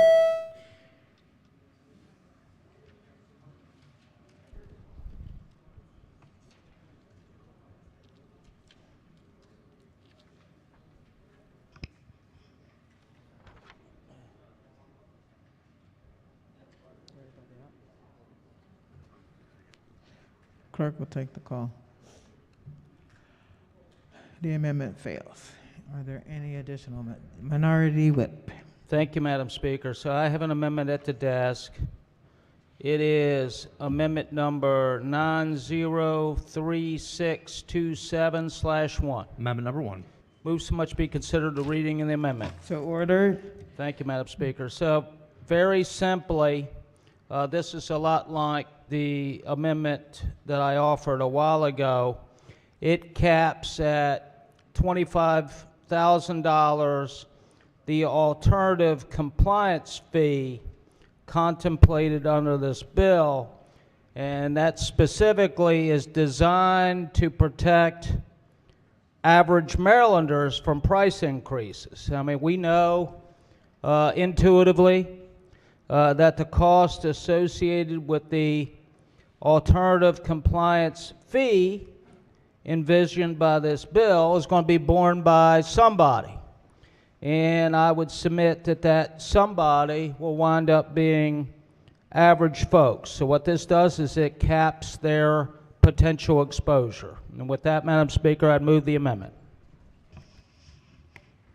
Vice Chair of the committee. Thank you, Madam Speaker. I guess a couple points. The first one is this is an alternative compliance pathway. It is not mandatory. And secondly, I would probably this is the more important point. You're right, $25,000 certainly for small businesses, medium-scale businesses could be a fair amount. But because they are small, they probably wouldn't be subject to a fee approaching that amount. And I guess most importantly, a large office building, commercial property, $25,000 may not be have much of an impact. So the thought is that it really should be left up to MDE setting the fee tied to the cost of carbon to determine what would be the appropriate financial penalty, and we should not set a cap. And again, for those very, very large buildings, $25,000 compared to the potential impact of their not upgrading their buildings might not be that much. So for that, I urge a red vote. On the amendment, all in favor signify by saying aye. Oppose? Roll call. Madam Speaker.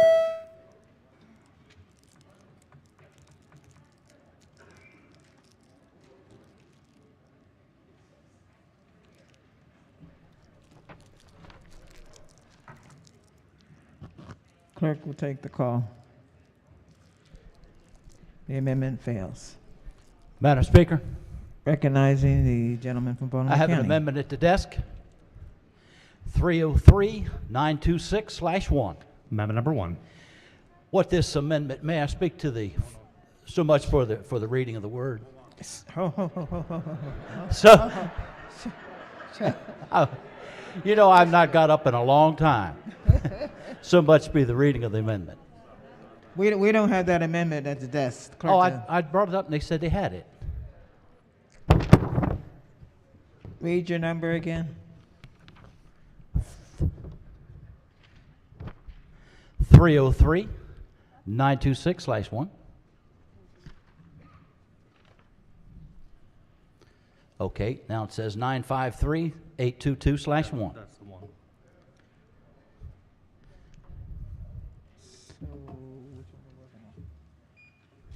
That's the. Amendment number 1. May I speak to the floor leader, please? So much. I'll say it again. So much for the reading of the amendment. So ordered. All right, now we got it. Now that's rehearsal. May I speak to the vice chair of the committee, please? Vice Chair. How are you, Mr. Vice Chair? I'm good. How are you? Oh, if I was any better, I'd be a redheaded twin.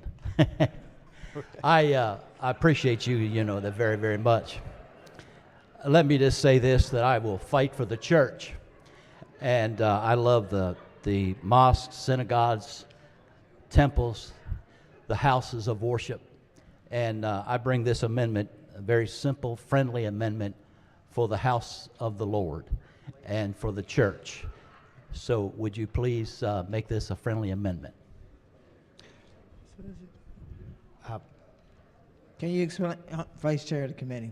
Yeah, thank you, Madam Speaker. What this bill would do would be to exempt from the building emissions standard, basically exempt from the building energy performance standard places of worship or associated buildings. And then specifies a number of examples, church, monastery, etc. So,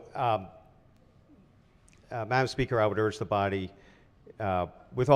at the same time, with acknowledging, with great respect, places of worship and their significance in our society, but I would urge a red vote on this for a number of reasons. First, as far as I can tell, those jurisdictions that cities and states that already have building energy performance standards do not exempt houses of worship. Well, that's kind of why I'm saying let's exempt them and put that into play. And I won't sleep tonight. Don't want that to happen, Delegate, but in any case, there are also just a cursory online review of what places of worship have done with respect to improving the energy efficiency. I was able to find several churches and synagogues that have achieved LEED status in either their renovation or their construction. So that shows that places of worship are able to achieve these energy efficiency goals. And there are a number of nonprofits that specifically work with places of worship in reducing their energy use. So between these nonprofit groups that work with places of worship, houses of worship, and the technical assistance that would be provided by state agencies under this bill, I believe that that houses of worship should be subject to these requirements and should not be exempted. Well, I'm going to press the amendment, and I'll tell you that I love for the church, and I know that everybody in this body that attends church would agree. And so I urge a green vote on this amendment. Thank you, President. Chairman, Economic Matters. Thank you, Madam Speaker. I'm standing as a churchgoer, hard to believe, myself. And I believe I'm standing for the church when I say I'm asking you to oppose this amendment. Looking at a list of Evangelical Lutheran Church of America, Bishop of Maryland Episcopal Diocese, Archdiocese of Baltimore, United Church of Christ, United Methodist Church, Episcopal Diocese of Maryland, Washington Conference of United Methodist Church, Greater Presbyterian Church of Baltimore, Central Maryland Ecumenical Council. This is what they all have in common. In their belief, exempting congregations from these standards make our communities look like we are unwilling to live by our values. We know our buildings are beacons to the communities and should lead the way. To remove houses of worship from this legislation would imply that we do not think the rapid transition to clean energy should actually apply to us, or that we are calling out others to be held to a higher standard than we are. It undermines the strong faith and voices that have come together from across Maryland to advocate for this legislation. That's the email I received. These churches don't want to be excluded. There are no complaints. They want to lead by the example. They want to be the example as my church does in my community. They are the beacons of hope in my community, in our community. And they want to be the hope for this transition as well. So for all those reasons, I would ask, on behalf of the churches, that you oppose this amendment. Young lady from Anne Arundel. Thank you, Madam Speaker. As yet another one of the many churchgoers here on this floor, I have received requests to support this amendment because while I absolutely appreciate there are many wonderful churches and synagogues and temples and mosques that want to be included, there are some that don't. And so that is part of what our party stands for, is freedom of choice and giving people options. And I just want to share a fun fact with the floor that both the states of New York and California have enacted very similar legislations to the bill we have before us today. And both New York and California have exempted houses of worship. So today is the day, ladies and gentlemen, that I stand before you as a proud Republican and ask you all to let us be like New York and California. Please support this amendment. It's a common sense amendment, allowing some freedom and wiggle room in this bill for our houses of worship, which don't all have the means, which don't all have the populations that have the means to comply, and please allow them freedom of choice. Thank you, Madam Speaker. Gentleman from Frederick. Thank you, Madam Speaker. I rise in support of the amendment just to let the body know or remember that the bill actually exempts, has some great exemptions in it. Agricultural buildings, greenhouses, commercial buildings are exempted. And so this is a reasonable exemption. And obviously there can be an opt-in, just as the gentlelady said, for any church who wants to, but we are going to burden one of the best engines of progress in our state that uplifts people from the poorest of the poor to the highest of the wealth, that people who need the encouragement are instead going to have regulatory burdens that will create dysfunction and inability to access buildings that can provide, even food banks, for instance, will be burdened under this. So this is a reasonable exemption. I'd ask that we support it. Thank you so much. The Chairman of Environment and Transportation. Thank you, Madam Speaker. Last year, you may remember, we had a climate solutions law proposed, and there were competing bills, and they failed on sine die. And one of the communities that was, there were many communities that were upset about this, but when the faith leaders came to me during the last week of session and even after, they were pretty emphatic about the fact that they believed in what we want to accomplish and that they wanted to participate by saving energy, by doing all the things that other people in society have to do.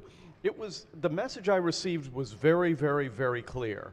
There was just no doubt about it, that these leaders, as the chairman of the Economic Matters Committee has said, they want to be part of the solution, they want to lead by example, and they want to be in this bill. And I will say that, of course, only structures that are more than 35,000 square feet are in this bill. So there you have it, Madam Speaker. I think very clearly I have received from my community very clear guidance on this. That's only my religion, of course, but I've heard this from lots of faith leaders, and I would urge you, regrettably, to vote red on this amendment. Madam Speaker. Gentleman from Cecil. Madam Speaker, I certainly rise to support this amendment. I just had a question for the floor leader, if you could so yield. Vice Chair of the committee. Sure. Drilling down a little bit farther into what we're referring to in this amendment as religious buildings, if a mausoleum, for example, was to be of the square footage requirement, would it be ensnared by the bill as written, or would it be exempted by the amendment that's offered? I guess that depends on whether a mausoleum would be defined as a commercial building or not. And honestly, I do not know. Okay. Yeah, because many of these, even though they're not occupied, obviously they're for coffins and the like, or urns, they do have mechanical systems and such. So I guess we don't know. Okay. Yeah, subject buildings are commercial buildings, multifamily buildings, state-owned buildings that exceed 25,000 square feet.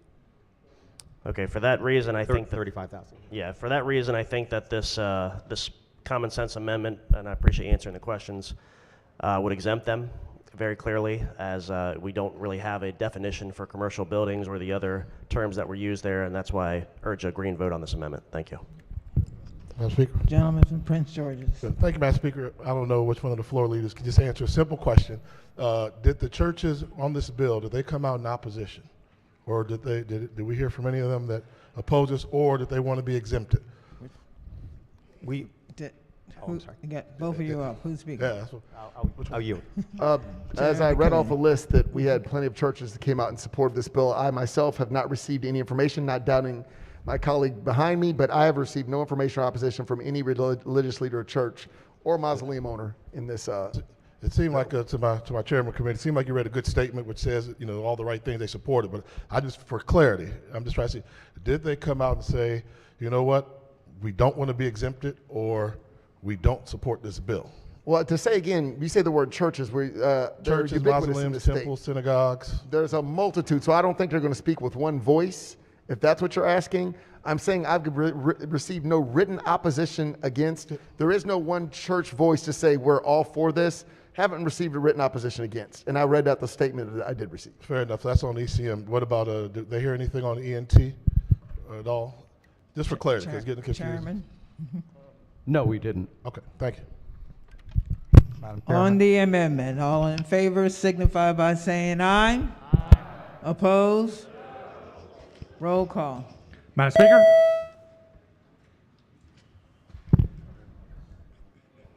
Madam Speaker, to explain my vote. 2 minutes or less. Oh, I can handle that. Thank you, Madam Speaker. We heard from all these church organizations that said they supported it. I know the public school systems, they're exempted. Did we hear from the PTA? Did we hear from the teachers union? Did we hear from the parents? Did you ask any of them for letters? Or did they basically do what the government told them to do? They're places of learning. I go to church, go to a Catholic church. They have a book. They teach you out of it. We learn. It's a place of learning how to respect one another, which we've heard the speaker talk about quite often. And so to put places of public worship, places of God, separated from the same exact government buildings that teach our children. Many will say they teach indoctrination. They teach this. They teach global warming is real, when many of us believe it is not real. So I'm voting yes for this amendment because it's the right thing to do. We shouldn't be taking and punishing churches and treating school systems differently. Thank you. Clerk will take the call. The amendment fails. Gentleman from Calvert. Thank you, Madam Speaker. I have an amendment at the desk. It's amendment number 563124/1. Amendment number 1. Move so much be considered the reading of the amendment, Madam Speaker. So ordered. Thank you, Madam Speaker. Ladies and gentlemen, pretty straightforward amendment. This amendment says that an electric company shall notify its customers of any potential increase to the cost of electric service resulting from an action of the Maryland Commission on Climate Change. Seems pretty straightforward. This bill has a connection to almost every aspect of our economy and every aspect of our lives. And as such, it seems to me that it's pretty clear that we're going to have a significant increase in electricity prices coming to your home real soon. Not like it hasn't happened already. as a result of many of the policies that we're seeing at the national level already and at the state level, the co-op in Southern Maryland, which has to buy power, they don't even generate it, they have to buy power and then they distribute that power through their distribution system, their price of power just went up by 68%. And this bill makes it worse. So the amendment is very simple. It just says you need to notify the customers that this is what the commission is doing. And the commission is causing these price hikes. Interestingly enough, there's a study that was done by the state of Maryland called the Maryland Building Decarbonization Study. It was commissioned by MDE and the Maryland Commission on Climate Change. Here's the study. So the study was done by the state. And the state hired E3, a consulting firm, to do the study. And here's the study hot off the press.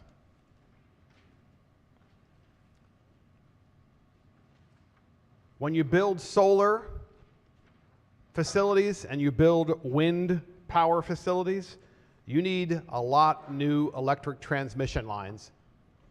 And you need to increase the electric transmission across the state because you're creating so much electricity, since that's all that's being allowed under this bill. And as a result, they said the electric companies are going to have to spend between $2 and $3 billion per year to accommodate all of the new electricity coming across the lines. In other words, new transmission lines, new transmission poles. And when you look at your electricity bill, usually that's broken down in the distribution cost. That $2 to $3 billion is transferred right to the ratepayer. This is really what this bill is doing. It's making it incredibly difficult to be able to afford electricity. Yet you're being forced to buy only electricity. Talk about a takeover of your life and control. Again, this is a simple amendment. It says an electric company shall notify its customers of any potential increase to the cost of electric service resulting from an action of the Maryland Commission on Climate Change. I sure would like to know, but I'm pretty sure we already do know because the consultant has already said, yeah, it's going to increase electricity by a lot, not just this year, but by every single year. The taxpayer is going to fund $2 to $3 billion in their electricity, the ratepayers, the people that pay the electricity bills, as a result of this bill. So for all those reasons, this nice transparency amendment is necessary to make this bill as open and as obvious as possible about what its intent is and what its result will be. Thank you. Chairman of the committee. Thank you, Madam Speaker. To address a few things, and I guess I should start with the quick and easy answer, is that the Maryland Commission on Climate Change is no regulatory authority. So there's nothing that they're going to say or be able to do to increase anything on your bill. They merely provide recommendations. So this amendment in itself is superfluous because nothing they say is going to increase anything in your bill. Two, the whole argument about forced to buy electricity. I have gas in my house. Nah, I'm not forced to buy electricity tomorrow or when this bill passes or next year. I'll probably still have gas until I can afford to switch over, or we create a policy that allows me to. Third, when we talk about this bill, in essence, saves the ratepayers just what my good colleague from Calvert County is talking about, because it is forcing the utilities to go out and apply for these federal dollars. Now, the way it normally works is they have to upgrade the system. The utilities do. And then they get 10% back. They earn 10% on whatever they invest. But by forcing them to go get this money, they earn zero. So it's not passed down to you. So we get to upgrade. By this bill, we're forcing them to go after federal dollars, infrastructure dollars, and upgrade our grid, which everybody agrees is necessary. And it's at no cost to you.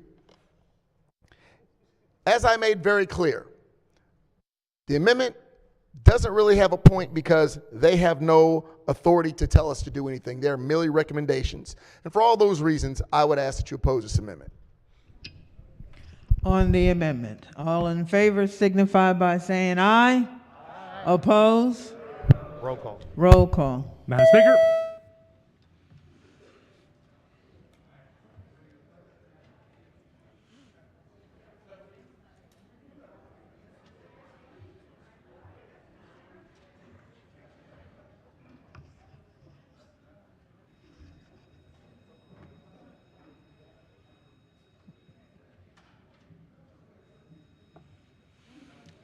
Clerk will take the call. The amendment fails. Recognizing the majority leader. I think that's the last of the amendments being offered, is my understanding. So let me just, and hopefully we won't be going on too long with third reader debate, because I know everyone's hungry, and we've been going on for a while. Let me start by saying, in the words, the immortal words of the President of the United States, excluding one important word, this is a big deal. This bill is the product of years of effort by advocates and legislators. And in particular, I want to call out the folks that have spent much of the session in endless meetings working on this bill, including the chairman of the Environment and Transportation Committee, his vice chair, and the members of that committee, the chairman of the Economic Matters Committee, his vice chair, and the members of that committee. I want to commend, in case you all haven't noticed, our speaker, who in this 3.5 hours of debate hasn't sat down once up on that rostrum. And in heels. And while there may be differences of opinion about various pieces of this bill, I also want to commend the minority. As was said last night at an event that many of us were at, your debate, the debate you engender, makes our work product better. And I think that's true of this bill as well. Climate change is real. It is a crisis. There is perhaps no state in the United States that will be more affected by it than we will, because there is perhaps no state in the United States that is more closely tied to our natural environment than Maryland. The Chesapeake Bay is her beating heart. The rivers and streams of this state are her arteries. The forests, her lungs. If we do not address the climate crisis, we will face tremendous obstacles over the coming decades. Increased chance of wildfires, droughts that will ruin our agricultural fields, increased flooding like we've seen inland at places like Ellicott City, and on the ocean and shores of the bay like we've seen here in Annapolis. We have an obligation to act, and this bill is our action. It is, frankly, an historic bill that I think we will look back on and be proud of more than just about any other bill we've done. We are in crisis. Maryland is stepping up, led by the members of this chamber. And I know by voting for this, I will be able to look my children and my grandchildren in the eye 20 years from now, 40 years from now, God willing, 60 years from now, and tell them I did everything I could to address this crisis. And I think all of us that have worked on this bill and who are voting green today will be able to say the same thing. Thank you, Madam Speaker. Senate Bill Madam Speaker. 528, Madam Speaker. Decline Madam Solution Act. Madam Speaker. On the bill. Third reader. This is third reader debate. Who came up first? Gentleman from Frederick. I was going to get the vote on. Thank you, Madam Speaker. You are quick, for sure. I appreciate the majority leader's comments. And look, we have a beautiful state. I know I'm preaching to the choir here. We've got a lot to offer and a lot to protect. And with legislation, we seek to strike that balance. This bill aims for a net zero result. But here's what the actual net result will be of legislation like this. We're going to be forced to subsidize our neighboring states for quote-unquote clean energy. We're going to be forced to subsidize foreign countries for quote-unquote clean equipment. We're going to increase costs on ratepayers. We're increasing the attendance for congregants at churches. We forget who pays for these churches. It's the attendees. That's the net result of this bill. I think it's short-sighted. While I don't necessarily disagree with the intent, we must strike a better balance. This bill is very forceful, and everyone knows it. This bill will adversely impact major organizations in our state that provide significant infrastructure, health care, public safety, national defense. For those reasons, and those reasons alone, I will be voting against this bill. Thank you, Madam Speaker. Madam Speaker. Madam Speaker. Who did not speak? Chairman Committee.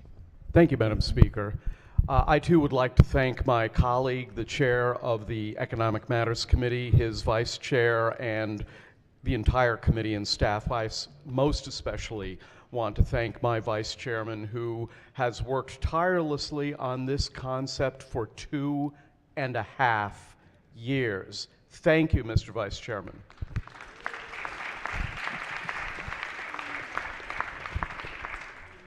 Naturally, I'd like for you to vote for this bill.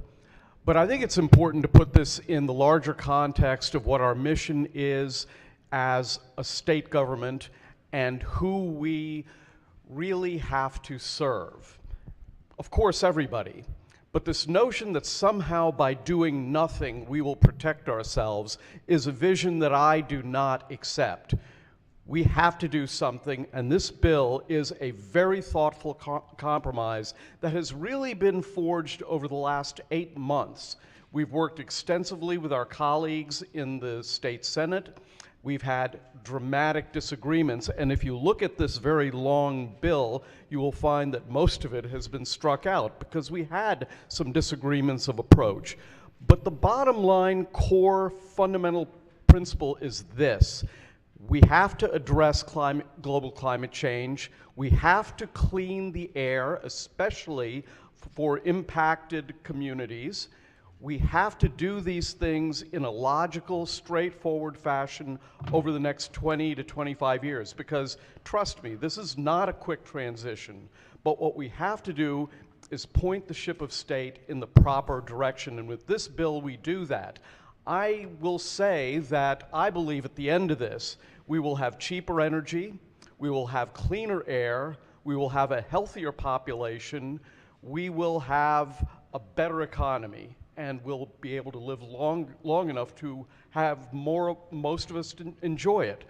I think that the benefits far outweigh the temporary costs that may occur, and I would caution those who would make the argument that the sky is about to fall. This is an argument I have heard on this floor for 20 years with respect to renewable energy, and it has never really come true.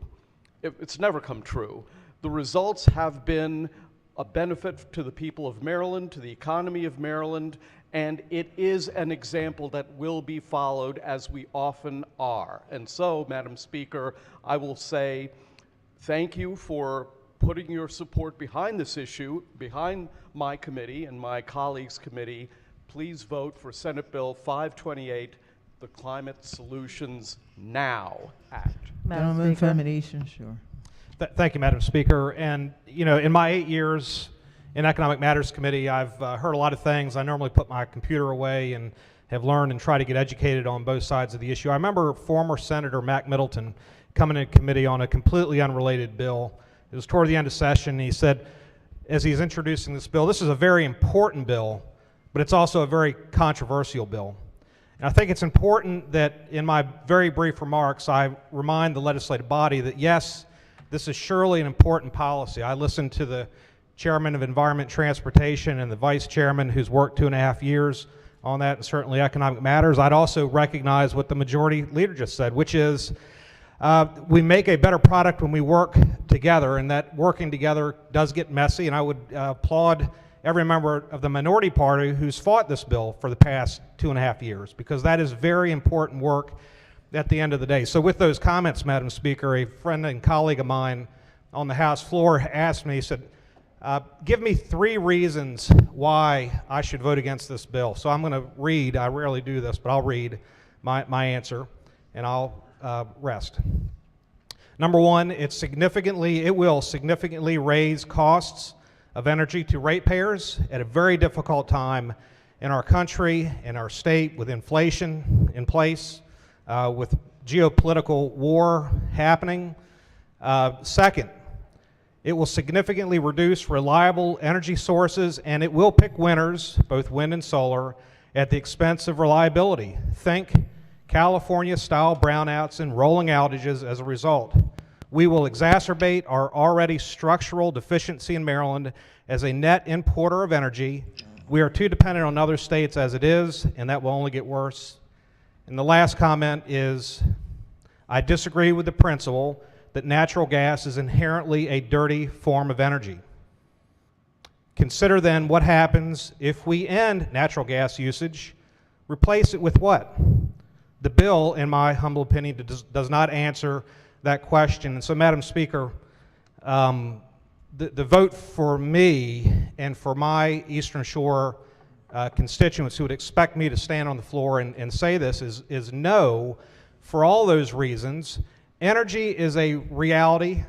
It is a way of life. We live in a modern society. I don't doubt the private sector and the industry of Maryland and our country to do things as needed when needed, and we don't need government intervention, especially at a time like this where, unless there's a good reason to pass a bill like this, that we don't stand back and say, what are the impacts and what are the ramifications of that? I don't think we've gotten to that point yet. I don't think we've answered the important questions of the day at a time when the economy is asking you to do the exact opposite. So, Madam Speaker, I vote no on the bill. Thank you very much for the moment to talk. Speaker. Gentlelady from Carroll. Thank you, Madam Speaker. And I heard the chairman of the committee basically talk about, climate change is real. Let's accept that. This bill is a big deal. And talked about air pollution and public health, and I think we've done a lot in this chamber over the years to improve our air quality, and I think that's a very good thing. What we're talking about today is greenhouse gas emissions, and we already have a policy on the books that we voted for a couple of years ago that it was going to move us in that direction. However, I keep trying to figure out what it is we're going to accomplish, even if this happened tomorrow.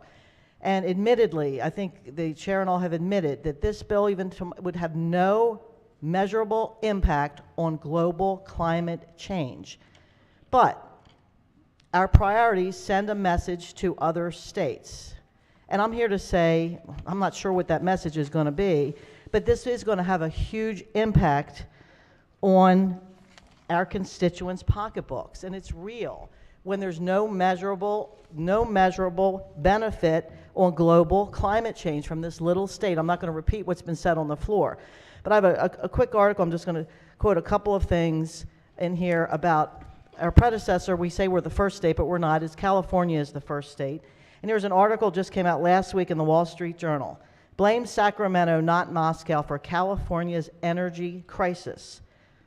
Californians watch as the state's energy prices head toward the stratosphere. All sector price of electricity in California jumped by almost 10% last year. Residential prices increased even more, jumping to 11.7. California residential users are now paying about 66% more for electricity than homeowners in the rest of the United States. California rates are rising far faster than those in the rest of the country. Last year, residential prices grew 2.7 times as fast as the rest of the country. Now just picture this for the state of Maryland. I hope this isn't us in the headlines next year. These increases are terrible news for low and middle income consumers in California, which has the highest poverty rate in the country. The surging energy costs show yet again the ruinous regressive effect of Sacramento's decarbonization policies, which include a requirement for 100% zero carbon electricity and an economy-wide goal of carbon neutrality by 2045. Does that sound familiar to you? The combined cost of these, adding the renewable energy to the grid is about $80 billion, and it works out in California to their 39 million residents to about $2,000 for every Californian. Now keep in mind, you know, on this floor we say, oh, it's just pennies here and dollars here. Maybe everyone on this floor can afford energy prices to increase by that amount. I don't think everyone in this state is in the same fiscal posture as maybe we are here who is voting on this. And remember, these are only estimates. With rampant inflation hitting everything from zinc and lithium to nickel and aluminum, the final cost could be far higher for all the batteries that they have to build. The hard truth is that California policymakers are providing a case study on how not to manage an electric grid. What should be done? California's political leaders need big doses of energy realism and energy humanism. Governor Newsom should also commission a study to determine the total cost of the state's climate goals and implement measures that will allow California to produce more of the energy it needs, including oil and natural gas. If California wants to continue attracting residents and industry, it cannot ignore the regressive effects of its climate policies on the poor and working class. California must balance its climate goals with the energy needs of its most vulnerable citizens. We're about to do exactly what California has done before us. And if you look at the fiscal note in on our floor system, it pretty much says local effect, although a reliable estimate of the bill's impacts, and this is not updated for the new stuff, but reliable estimate of the bill's impacts on local finances cannot be made at this time, but likely results in a significant increase in local expenditures. This is local effect on local government. This bill imposes a mandate on a unit of local government, and small business effect is meaningful. We don't even have any idea, and we haven't really talked about it. This is going to have a huge impact on those vulnerable people and who can't afford all these increases, and admittedly will have no impact on global climate change, these decisions that we're making here in the state of Maryland. I know it sounds good and it feels good, and we're hoping that the rest of the country and maybe the rest of the world adopts this, but in reality they're not doing that yet. So please think about the impact we're going to have on our constituents who are paying for this. I urge a red vote. Thank you. Minority Whip. Thank you, Madam Speaker. Now, as I was walking around in the global warming this morning, I was thinking about what I was going to say on this bill. Here's the bottom line. We heard yesterday that not one state in the entire country has taken the actions that are contemplated by this bill. And I think one of the drivers of that fact is partly at least because of a simple cost-benefit analysis.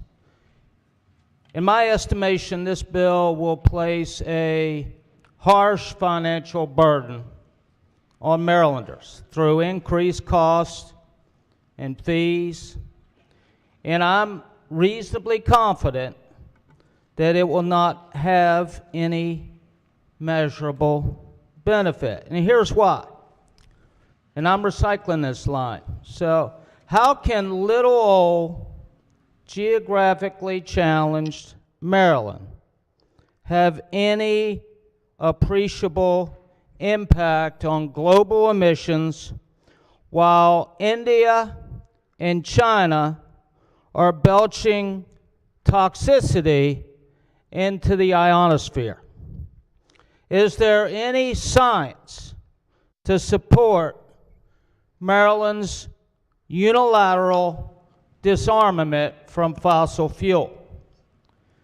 And there are other sincere concerns that I have, and I'll outline them briefly. Your average Maryland consumer or business person has no idea what this bill is going to wind up costing them. These high-performance building standards have long payback periods. This bill will result ultimately, I believe, in job losses in the energy employment sector. I think this bill puts rural areas at a disadvantage because of they lack greenhouse gas alternatives. And then there's the impact to the grid. So the Maryland of the West, California, started down this path a few years ago, and there's been discussion about this on the floor here today. Although I don't believe even they've gone as radically as we're about to. And their grid and brownout issues have been well documented. So, Madam Speaker, I would submit those are the good things about the bill. So I'll be voting no in view of all that. Thank you very much, Madam Speaker. Chairman of the committee. Thank you, Madam Speaker. Ignoring signs is just a good way to end up at the wrong destination. There are plenty of signs that this is real, that climate change is something. It's occurring 20 times faster than it ever has in the history of this world. 97% of all scientists agree that it's a problem. We've had the hottest 7 years in the history of this planet. So when we joke about, oh, there's no climate change because it's cold outside, that's like hiding under the bed when the burglars come. They're still there, you just don't see them. But if you pay attention, it's there every other day. And when you come out from under that bed, you'll see what's missing. Our fiscal challenges, we're losing billions of dollars already in floods, wildfires. We could talk about the ice caps. We could talk about the methane being released and how much more dangerous it is up in our atmosphere than CO2. But the issue is I keep hearing, well, what can little old Maryland do? And I don't even think I'm unique in that answer because every one of us here has a level of arrogance that think that one man or woman can change the world. That's why we ran for office. We wouldn't be here if we didn't think small things mattered. We wouldn't be here if we thought just one is all it takes to start a revolution.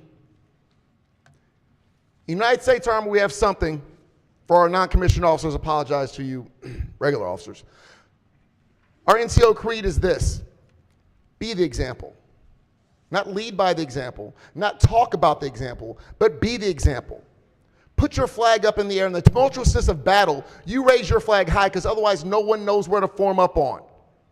Courage is what it takes sometimes to do things that are difficult, to step out and meet those challenges head on. And I'll end with this. Teddy Roosevelt said this: in any moment of decision, the best thing you can do is the right thing. The next best thing you can do is the wrong thing. The worst thing you do is nothing. Support this bill, please. Senate Bill 528 is on third reading and final passage. The clerk will call the roll. Madam Speaker? To explain my vote. You have 2 minutes or less. Less. Thank you, Madam Speaker. I listened to what the majority leader said earlier, and I'm voting against this bill because I don't believe. I'm not a believer. There's things I believe in, and there's many things that many people in this room believe in that I don't, but I'm not going to force it on them and their neighbors to believe in what I believe in. So with this bill, I'm going to tell you, the Green Ridge Mountains, the Blue Ridge Mountains are going to continue to go deeper into the sea. The Rocky Mountains are going to raise higher out of the sea. Hawaii will have new lands created by global warming under the earth that are creating those lands right now. And yes, the Eastern Shore and Venice will continue to seep into the sea because they're built on soft land that sinks. The Chesapeake Bay out here, it means it's an estuary, a swollen river. At one time, it was just a river. Now it's a bay. It's a bay because it has sunk into the ground. The water level's not rising. No one's created more water. This bill isn't going to stop more water from being created. So I'm voting no because I believe what I believe. I believe this is a bad bill, and I don't believe in global warming. Gentleman from Allegheny to explain his vote. Thank you, Washington Madam County. Speaker. to explain my vote. I'm voting no for Senate Bill 528 for the residents that I serve in Allegheny County, possibly for the residents who are in Somerset, or possibly for the other residents who are in other economically challenged areas. Families are on the edge of the safety net. They're about to fall into the safety net, and they cannot afford the increase in rates that I believe this bill will directly occur. Senate Bill 528, I believe, will have higher electric rates, and the families that are struggling from this pandemic, families that are struggling with the overall increase in inflation, families that are struggling when it comes to fuel and overall food costs cannot afford. And so please, change your vote to a no for Senate Bill 528 for the families I represent. Guess people are not hungry, huh? So, Hi, that's Madam the Speaker. Gentleman from Calvert. That's 2 minutes or less. 2 minutes or less. That's a new one. So thank you, Madam Speaker. Well, say what you got to say. I rise against Senate Bill 528, the Climate Solutions Now Act of 2022. This bill is not a single subject bill because this bill literally, there's a nexus with this bill with every aspect of your life. Every aspect. The bill's literally a takeover of the economy. It's kind of obvious. Why is that the case? Because it says you can't have any emissions whatsoever. Ultimately, that's the goal of the bill, but they don't want to use nuclear power to achieve it, which means there really isn't a desire for a real solution. Let's look at the things that they want to, that the folks in this body want to cancel. Leaf blowers, we've seen that bill. Lawn mowers, cars, tractors, gas fireplaces,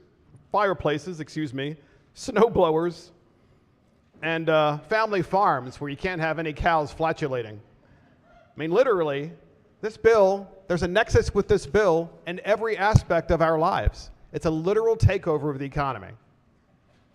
So anything can be canceled with this bill under the guise of climate change.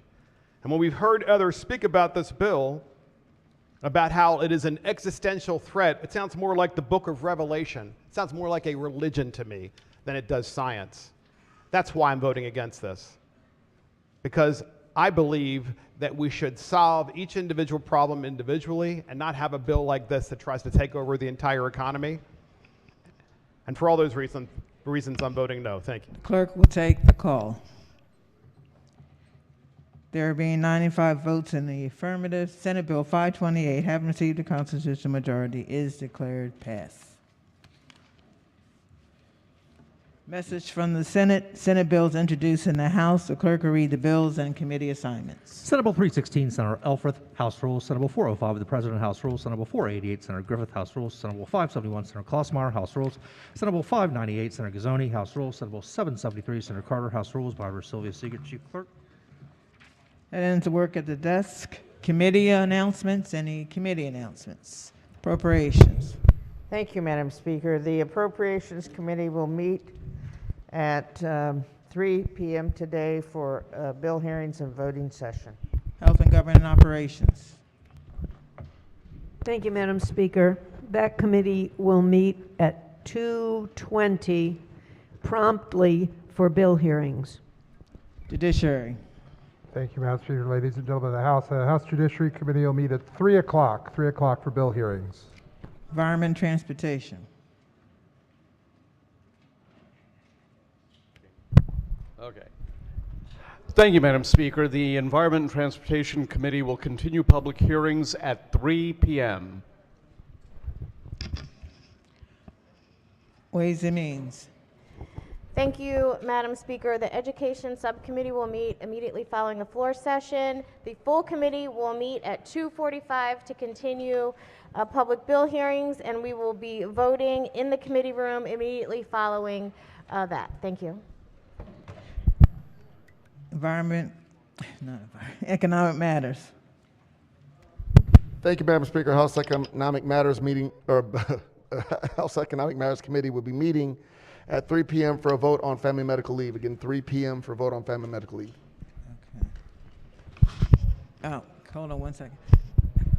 Health and Government Operations. Thank you, Madam Speaker. We're going to change that time to 2:30 to give you time to actually get some food and swallow it, because I understand we'll be coming back a little later than predicted. Thank you.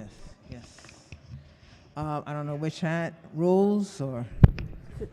Thank you, Madam Speaker. The House Rules Committee will have a voting session and bill hearing at 5:30 this afternoon. 6:30? 6:30, okay. Thank you. Okay, all right, 6:30. Any other announcements? Okay. Quorum called before adjournment. Madam Speaker?